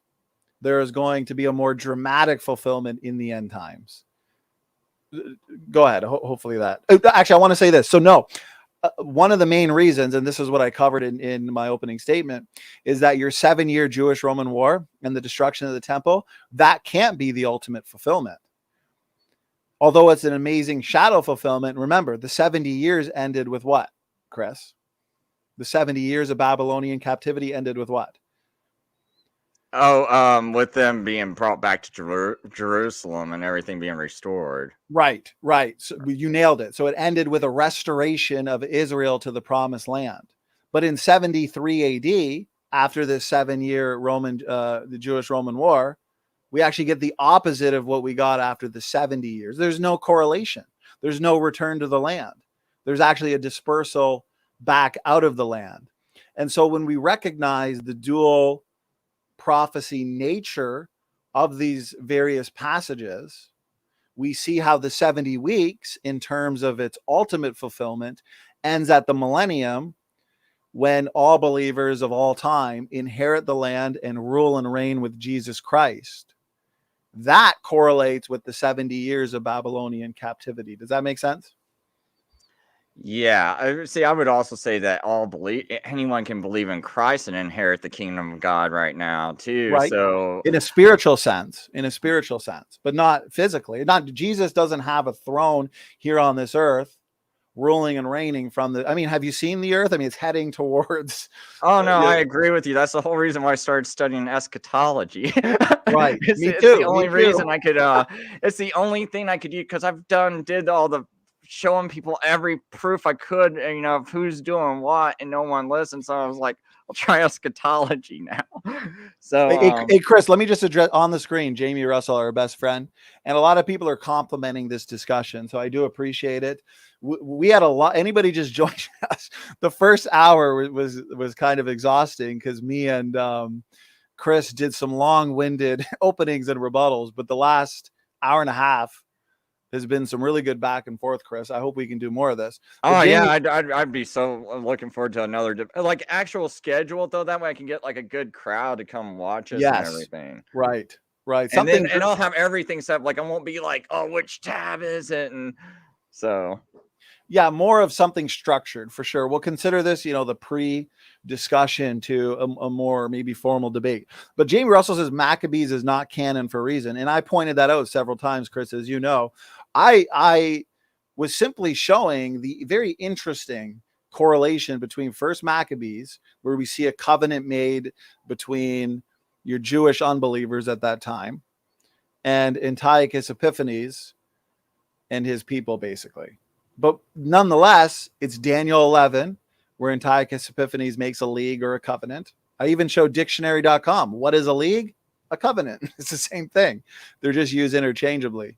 And also Daniel 8, where Antiochus Epiphanes takes away the daily sacrifice. Can I ask you this question, Chris? If Antiochus Epiphanes claims to be God, and then 2 Thessalonians 2 has the Antichrist, who you say is the Pope. So let's say for sake of argument it is. He claims to be God. If Antiochus Epiphanes is also making a league or a covenant, why can't the Antichrist make a covenant? If I remember correctly, you said he can because the Pope makes all kinds of covenants. And so why can't Daniel 9:27, the he who makes a covenant, which goes back to the prince of the people anyways, which correlates with that 7-year Jewish-Roman war in Titus, why can't that be Antichrist making a covenant? Okay, so I'm just going to kind of read Daniel 27, and I'm going to read Antichrist into it. And Antichrist hath, or let's say Antichrist will confirm a covenant with many for 1 week. And in the midst of the week, he shall cause the sacrifice and oblation to cease. So he's going to stop this sacrifice and oblation to cease. But what is this sacrifice now? If I go and start going, hey, I'm going to kill a lamb today for God, I'm actually, there's no reason for me to do it. Like if a Jew does it, a non-believer does it, you're definitely blaspheming God at this point. So if the Antichrist is going to stop the blasphemy of God, why is he stopping? He's the Antichrist. He should do everything he can to encourage it. Like, nah, because I explained earlier, remember? Because the devil always mimics or tries to do that which God does. He wants to be like the Most High. And so that's why you see him influencing leaders. And through his influence, those leaders like Antiochus Epiphanes, they claim to be God. God manifests. We have these coins that we've unearthed through archaeology that basically depict Antiochus Epiphanes as God on this earth through the influence of the dragon. We understand in the end times there's what? False prophet, the beast, and the dragon, the unholy trinity. He's trying to mimic. He fails, obviously, but he's trying to mimic the triune God, God the Father, God the Son, God the Holy Spirit. And so in the same way Antiochus Epiphanes took away the daily sacrifice, Jesus, being the lamb slain from the foundation of the world, he stopped that animal sacrifice, that system, the Levitical priesthood. He stopped it for good. He is the lamb. We believe on him, and our sins are forgiven, past, present, and future. He's kind of like the Antiochus Epiphanes, because Antiochus stopped the daily sacrifice one way, which was like a holy thing, and Jesus came and stopped it another way. Because I just remember, want to throw that point out there. But that's a good point, because the devil and the Antichrist or Antiochus Epiphanes, can they actually take away the sins of the world and therefore take away the animal sacrifice or the need for it? Well, see, that's kind of what my question was, because it's like, okay, if he's going to mimic Christ and take away the animal sacrifices, these Jews got it in their heads that, no, we need to do this because this restores our relationship back to God. But if this guy's going to stop it, wait a minute, we just built this third temple. He's stopping the sacrifice, but we built this just so we could start the sacrifice. So now he's got to give them a good reason to stop it. So is he going to get crucified and then they're going to believe in him instead? And then they're going to stop sacrificing? But when does he claim to be God? When does he step foot in the temple? When does he actually say, I am God? Okay, if now I'm guessing you're saying in the midst of the week he's going to step foot in the temple, but if he's God, the Jews are already like, yeah, you might be God. That's why we're committing these sacrifices. We're going to keep sacrificing for you because it's written in our Torah. You can never change, oh Lord. So we're going to keep sacrificing. It's like he's got to come up with something good to make them quit sacrificing. Like some way of like substituting, like this is the substitutional atonement, or else they're going to be like, well, this dude just stopped us from sacrificing, and he just, I mean, I guess I just don't get it, because it's in actuality it's a blasphemy of God. But now if he's going to stop it, how's he going to replace that blasphemy by how's he gonna fix that, like to where they're not like okay with him causing the sacrifice to cease? Because if he just doesn't stop, well, watch right here. Okay, so notice this, 2 Thessalonians 2:4. This matches up perfectly with what? Antiochus Epiphanes, and how he, right here, Antiochus Epiphanes, he exalts himself and magnifies himself above every god. 2 Thessalonians 2, the man of sin opposeth and exalteth himself above all that is called God. So now we go here. Notice this. And so he, as God, capital G, but we know he's not actually God, even though it's capital G, but it's the way the world is going to see him, or at least those that are going to worship him. So that he, as God, sitteth in the temple of capital G God. Well, wait a minute. He's not capital G God. And that temple of God, a third temple, that's not a temple of God. That's a temple of the devil. Notice this, shewing himself that he is, again, capital G God. Is the rebuilt third temple in the last days actually the temple of God? Of course not. Is the Antichrist actually God, showing himself that he is God? Of course not. And so just because the Antichrist will be called God by those that worship him, and the third temple will be called the temple of God, does not make this what, Chris? Objectively true. But this is the way the world, and again, those that worship him, are going to see him as. And so if he's claiming to be God, in the same way Jesus, God manifests in the flesh, took away the need for daily sacrifices, those sacrifices that were basically just foreshadowing the true sacrifice. We've always been saved, not by animal sacrifices, but by faith in the Lord Jesus Christ. Abraham believed, it was counted unto him for righteousness. But wait a minute, the devil and the Antichrist through the devil mimics that which Christ does, mimics that which God does. And so when he claims to be God, what does he do? He does what he only can do, is take away physically the daily sacrifice. He can't take away the sins of the world. He can't take away the need for sacrifice. But since he's claiming to be God, and a lot of the Jews at the time, they're going to be worshiping him as God because of his miracles, so on and so forth. Him taking away that daily sacrifice is his way, the dragon's way, of mimicking what only Jesus Christ can do, being the lamb slain from the foundation of the world. Does that make a little more sense? Well, yeah, but the one thing is, I still don't get what he would do to cause them and be like, well, this substitutes the sacrifices you've been doing. Like, what's he gonna do to substitute these sacrifices? Well, here's the thing, though: those that worship him are worshiping him because of what? His power. See, it talks about how the Antichrist, he continues in power for 42 months, and this starts at the abomination of desolation. We would interpret Daniel 9:27 in the midst of the week when he stops the daily sacrifice, and he continues in power for 42 months as per Revelation 11, I believe it is. And also Revelation 13. And we also see the 3.5 years all throughout Daniel too. So if he's continuing in power for 3.5 years, and yet Daniel 9:27 says this is a week, 7 years, and we see the 42 months outside of Daniel, which is 3.5 years. I mean, to you, it's basically has to be a coincidence that, wow, Antichrist is continuing in power, If he's continuing in power for 42 months, that means he's continuing from something. And if you read Revelation 6, you see that it's basically the Antichrist rising to power.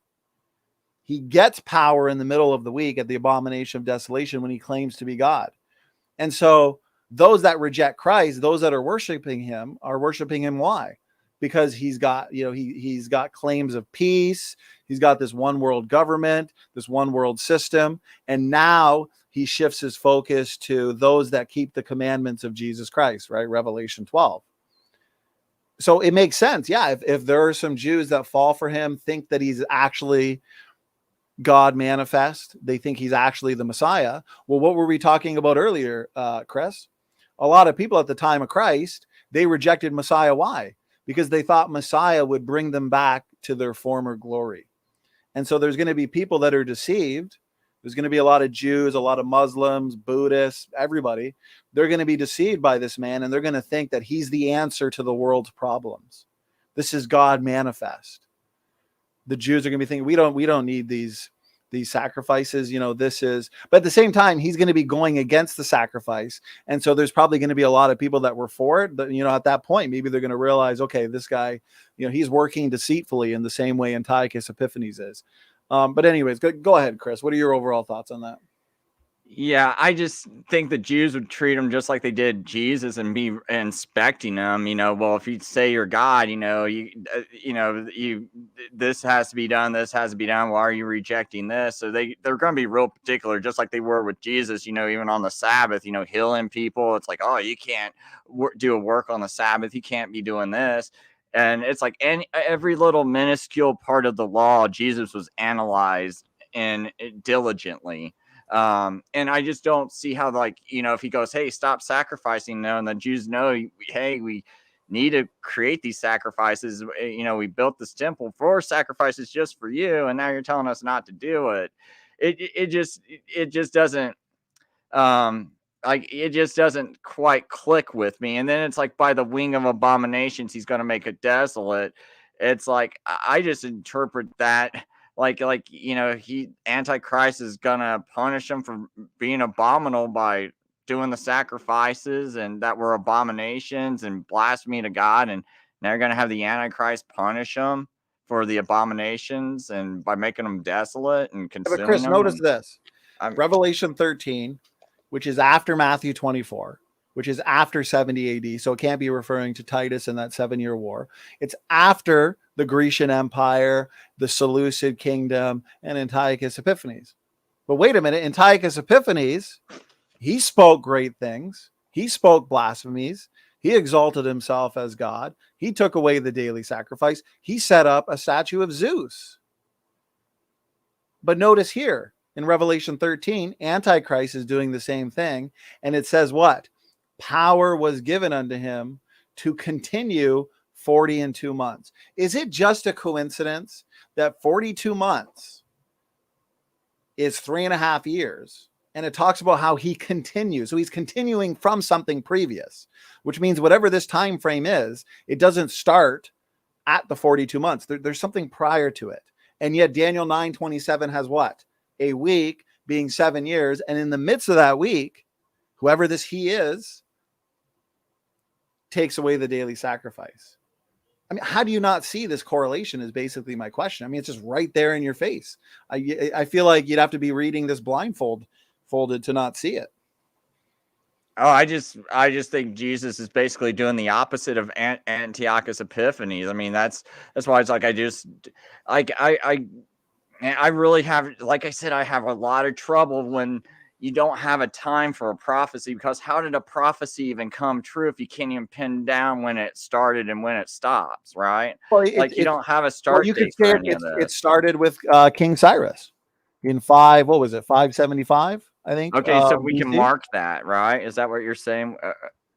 You're talking about the 7 weeks, but I mean, yeah, you're getting a 7 day, but I can also play games and be like, well, 1,260 years, and start it from 31 BC, add it 31 years to that, and be like, hey, look what happened in May of 1291. Oh, it's the Siege of Acres. When was that? What happened? Oh, that's when the papacy lost control of Jerusalem to the Muslims. I mean, I can play around with numbers, you know, and Well, find things and that that's the look. problem I have with the historicist position, though, is because we have the advantage here in 2023. We have the advantage of hindsight, where we can retrofit these numbers. But if, as the Bible tells us, these numbers, your 1260, your 1290, your 42 months, your time, times, and half a time is future, your 42 months is future. Now we don't have to cook the books like I find a lot of the historicists do. Notice this chart that I have on the screen. It fits like a glove. Blessed is he that waiteth to the 1335. Well, that talks about Daniel waiting. He's asleep, his body.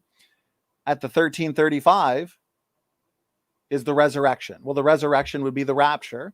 And so we would start 1335 at the beginning of the week. We've got right in the middle of the week, which is 1,260 days in, tribulation. Right in the middle of the week's the abomination of desolation. From the abomination of desolation, the Antichrist continues in power for 42 months. You got 1,290 days because it's your second half of a 7-year period. You're going to have to make up for that leap month, essentially. And so this all fits like a glove, but this is all future. And so I'm not cooking the books. I'm basically just laying out the numbers as they're given in Revelation. But the historicist wants to say, well, you know, the 1290 is not really 1,290 days. It's 1,290 years. And 1,290 years, you know, after this point, this happened with the Catholic Church. And it kind of seems, to me, it's just not that convincing. Basically, there's so many events have happened throughout history that you can correlate these numbers with anything. If you don't recognize that, no, we have a final end time 7-year period, and we are given subsets of that 7-year period, 1260, 42 months, time times half a time, 1,290. But I'm guessing, Chris, this chart that I have, you see all these days as not being literal days. You see them as being years, correct? Yeah, the whole what you got there for the two witness. I'm kind of going back and forth on it, you know, still kind of like my pendulum swinging a little bit, because I never even thought that it could be years. And so I was kind of, you know, kind of looking up all the ways it could possibly be years, and I'm kind of letting that pendulum swing before I settle on something. But right now, I think maybe 1,200 years is probably how I might interpret that. Yeah, I mean, your chart's kind of blowing my mind a little bit, to be honest, because I'm looking at the 6th seal, and it's like, and do you, I hate getting off on the subject, but I'm so curious. Do you interpret this as being literal? Like when it says like a star into the river, or the stars will fall out of heaven, the sun's going to turn black and the moon's going to turn to blood. Yeah. See, here's the thing. The Bible is to be taken literal unless it's obviously symbolic. Now you're going to say, oh, well, you know, the stars, the trillions of stars that we see in the sky, these massive, you know, balls of gas, essentially, if they were to fall onto the earth would be destroyed. Well, here's the thing. The Bible's describing what we would, how we would describe, you know, comets falling to the earth. Basically, you know, your stars falling from heaven, or a shooting star. So it's not the sun or, you know, one of these massive balls of gas actually falling to the earth. No, it is when we see, you know, comets or asteroids crashing into the earth. You see these apocalyptic movies where you've got all these asteroids hitting, you know, hitting the earth. I'm thinking Armageddon, Deep Impact. And so the Bible's likely describing that, these meteor showers, as being stars falling from heaven. And so you're taking it literally, but you're understanding the fact that it's not literally describing a trillion stars falling to the earth, because I would agree with you, that would destroy the earth, right, Chris? Yeah, and the sun becoming dark, the moon would freeze. So well, this is just one could say it's an eclipse. One could say, well, the moon's turning to blood, so it couldn't be an eclipse because the moon's turning to blood, so a blood moon would be on the other side of the earth. Right. Well, I guess I'm referring to the fourth trumpet. See, your 6th seal, the sun and moon going dark, these are your cosmological disturbances that tell us this is the day of the Lord. I mean, you get all these mini days of the Lord throughout scripture where it's this immediate event. But then you have your future great day of the Lord, and that's always signified or represented by the sun and moon going dark. But it's not like the sun and moon stay dark forever. I mean, already, once you get to the hail and fire being cast upon the earth, the sun and moon are no longer darkened. This is the sun and moon go dark. Jesus Christ comes in the clouds to gather together his elect. Matthew 24 correlates with Revelation 6 when the sun and moon go dark. Great multitude appear in heaven in Revelation 7, right after the sun and moon go dark, which we see in Matthew 24. But by the time the first trumpet is blown, which is after your seals, the sun and moon are no longer darkened. Were you under the assumption that the sun and moon stay dark for an extended period of time? Well, for me, I just believe, like, when it says the sun became black, the pagan kings were destroyed. Like this, I believe this is happening around the time of Constantine. The great earthquake was the fall of the Roman Empire, and then Constantine's conversion to Christianity. So it was like a massive earthquake and shaking up of powers because the Christians. Chris. Six still, yeah. This is my problem with the historicist position. It's the same reason why I find your answer to what happened 3.5 years after Jesus was cut off, Stephen being stoned. I mean, to me, that's just making things up. I mean, the Bible doesn't say that Stephen was stoned 3.5 years after Jesus was cut off. And everything you just said about Constantine and things that happened, a couple thousand years ago, basically, that doesn't belong in these passages. I mean, see, a rule of thumb for proper biblical hermeneutics, we take the passage literally unless they're clearly symbolic.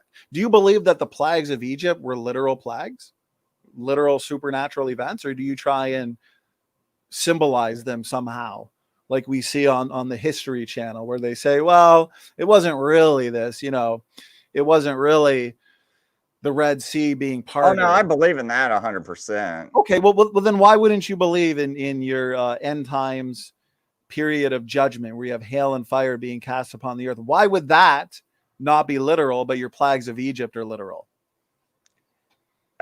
Well, there's just verses like in Jeremiah 15:9 where it's like, she languages who has born 7, she has breathed her last, her son, S-U-N, which they say means like the king of Judah has gone down while it was yet day. She has been ashamed and confounded, and the remnant of them I will deliver to the sword before their enemies, says the Lord.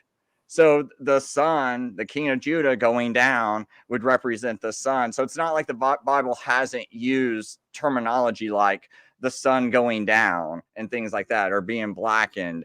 It's like, it's not like I'm taking things like, oh, I'm just making up my own stuff in Revelation. You got to use like other verses to keys to define what's happening, and is there any kind of historical events that match up to that, that a series of events that can match up to that. Because I just don't see this as being literal. Like, I don't think God went and put the whole book of Revelations as like, oh, there's nothing being fulfilled for 2,000 years and we're just waiting until Jesus comes and then everything gets fulfilled. It's like, I believe like this revelation is slowly unfolded over time. And so just to say, oh, it's all going to happen, and like all these literal things, like the sun's going to be turned to black, stars are going to fall out of the sky. I mean, it's like, okay, if they fall out of the sky and hit the earth, one star wipes out the earth. There goes Revelation 6, 7, 8, 9, 10, all the way up to 19 or 20. So it's like, I just don't see it, a whole mountain being thrown into the sea. I mean, what kind of tidal wave is that going to cause, and how many people is that going to wipe out? Like, I just don't see. The mountain is, see, here's the thing, and we could just discuss this for hours. The mountain is described as wormwood, which again would be an example of a meteor crashing into the ocean. And wormwood goes back to, very interestingly, Chernobyl, where you had the nuclear power plants. That what happened there? An explosion, and basically the nuclear waste just devastated the area, devastated people and wildlife around there, where you can imagine at your second trumpet, when the mountain is cast into the sea, you can see how in the end times you've got nuclear power plants all around the earth. You've got a massive asteroid that crashes into the ocean, and you've basically got nuclear waste because of all these nuclear power plants that are devastated, that make their way into the oceans and begin to kill life. Power worldwide shut down. But anyways, I got to say, I want to give you the last word. We're going on 3 hours, and I'm really starting to feel exhausted. So. Oh no, that's fine. I can hear people banging on the door wanting me to quit. So, yeah, I'll just, I mean, I guess, my final words would just be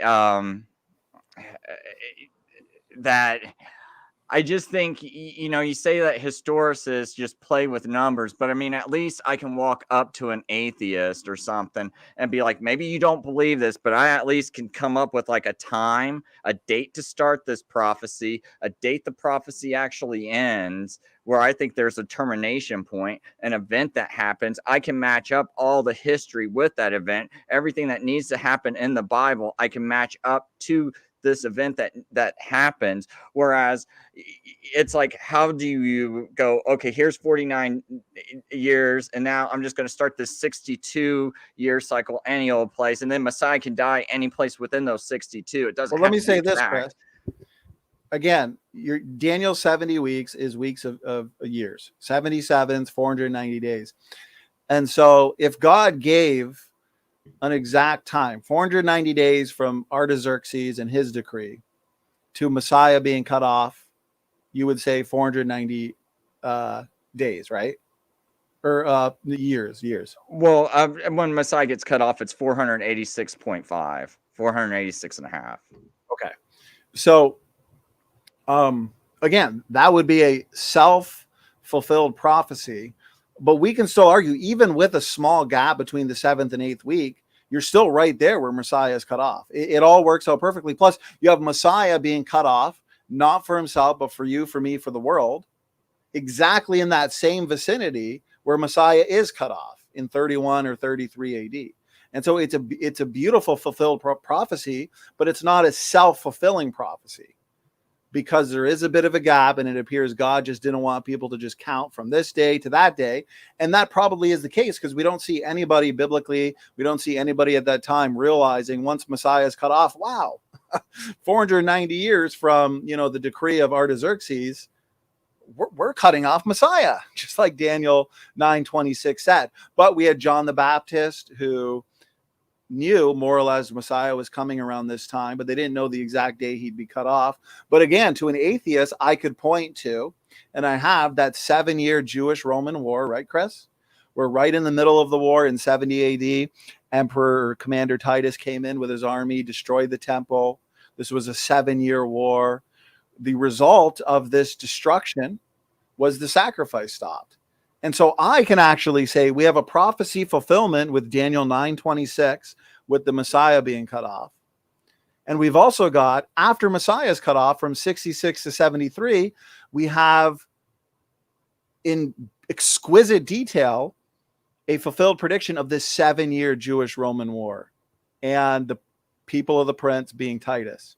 So I can also argue with a skeptic, and I think in a way better than you can, because as we've seen throughout this discussion, right, Chris, you have to basically say that 7-year Jewish-Roman war was coincidence. It's not found in Daniel 9:27. Isn't that right, Chris? Yeah, well, that's what I would say. Yeah, I mean, but aren't you taking away the power of prediction? Because again, Daniel 9:27, a 1-week period, which is 7 years, right in this is a war. It's described as a war. The people of the prince that shall come, destroy the temple, destroy the sanctuary. Right in the middle of the week is where the temple is destroyed. As a result, the sacrifice stops. That's exactly what happened from 66 to 73. That's an amazing fulfilled prophecy. No atheist can deal with the accuracy in all of its detail of that 7-year war. But you just admitted, you have to say, well, that's coincidence because it's not found in Daniel 9:27. So isn't that removing some of the predictive power of that verse? I actually think mine's got more predictive power because, before I started doing all this, the only thing I knew was from reading scripture. I was like looking at those women buying spices, and I was like, this doesn't match up. I think, and Jesus also said 3 days and 3 nights in a grave, and you can't get that from Friday. And that is kind of a Catholic doctrine that's taught. I was like, and I kept looking at it, and like, this doesn't make sense, and as I'm reading scripture, I'm like, I think he might have got crucified on a Wednesday, and then I start looking up things, and then I started looking up this prophecy, right, just 2 years ago. Like, I never thought I would figure out Jesus got born 4 BC and all this other stuff. I had no clue about all of this stuff, or the exact year Jesus got crucified. But I mean, I just started with but when I'm looking at all this stuff and trying to figure it out, and looking at everyone's times, and looking at, Ptolemy and his all of his calendars and everything, and I'm just looking at all these things. I'm seeing that it all, like, okay, it looks like it's 31 AD, and then I'm like, okay, this Daniel's prophecy, it just happens to start like, it looks like this decree definitely went 457, and then it just happens to land on 31 AD. And like, you don't have like a bunch of dates for Jesus to be crucified for it to land on a Wednesday. You only have one date, and that's in 31 AD. I mean, because in 27 AD, nothing, or 28 AD, it doesn't match up. And if you try to have him crucified on Friday in 30 AD, it doesn't match up to the dates, unless you want to say he had a 2.5-year ministry. You could maybe get it to fit there, but all the other dates, you can't get it to fit. So it's like, I have a prophecy that, like, honestly, to me, it looks like I don't even know why even to believe the Bible if it didn't just line up so perfectly, because it's just like everything hits. You got your 3 days and 3 nights. I can't find that in any of the other days to match up, and it just happens to be 386 and a half, just like what it should be. Okay, well, I don't have to send a gap in the future either. Okay, so since you're my guest and we're going on the 3-hour mark, yeah, you can say whatever you want, Donnie. I'm done. No, I'm gonna say we're gonna give you the last word. I want to respect your time here. We're going on 3 hours. I'm exhausted at this point, so I'm gonna get some sleep. Chris, we're gonna do another one of these in the future for sure. And so it'll be a lot better next time. Hey, go back, watch the show. I'll do the same. Yeah. And we will have a follow-up discussion. We'll make sure it's a little earlier, or if not, we'll record one, and then I can premiere it at an early time where we can get an excellent audience. So, Chris, I appreciate your time. To anybody just joining us, we had a discussion on Daniel's 70 weeks and the specific question, who is the he of Daniel 9:27? So please watch objectively. I hope this was edifying to you. This is an in-house discussion. Chris Lucas is my brother here, and differing views on eschatology should never be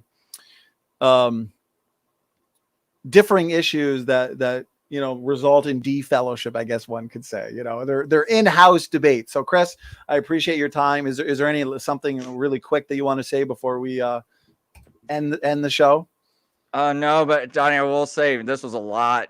You made a lot stronger points than I was anticipating. So, and it was really good talking to you, because it gives me a better feel of how to approach people in the future. So I really appreciate your time, you doing this with me, because it will help me help others. Because, if I got the right position, you're definitely showing me where I need to be stronger at. So I do appreciate that. And I appreciate you taking the time out to do this with me.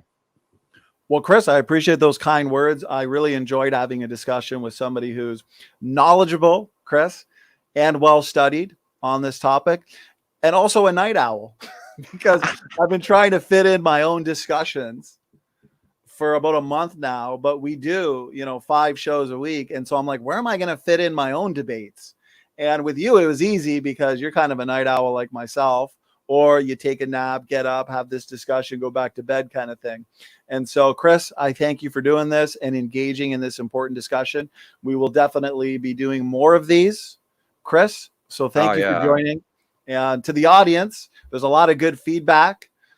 Chris, a lot of people enjoyed this discussion, so we definitely have to do it again in the future. So with that, everybody, happy Saturday.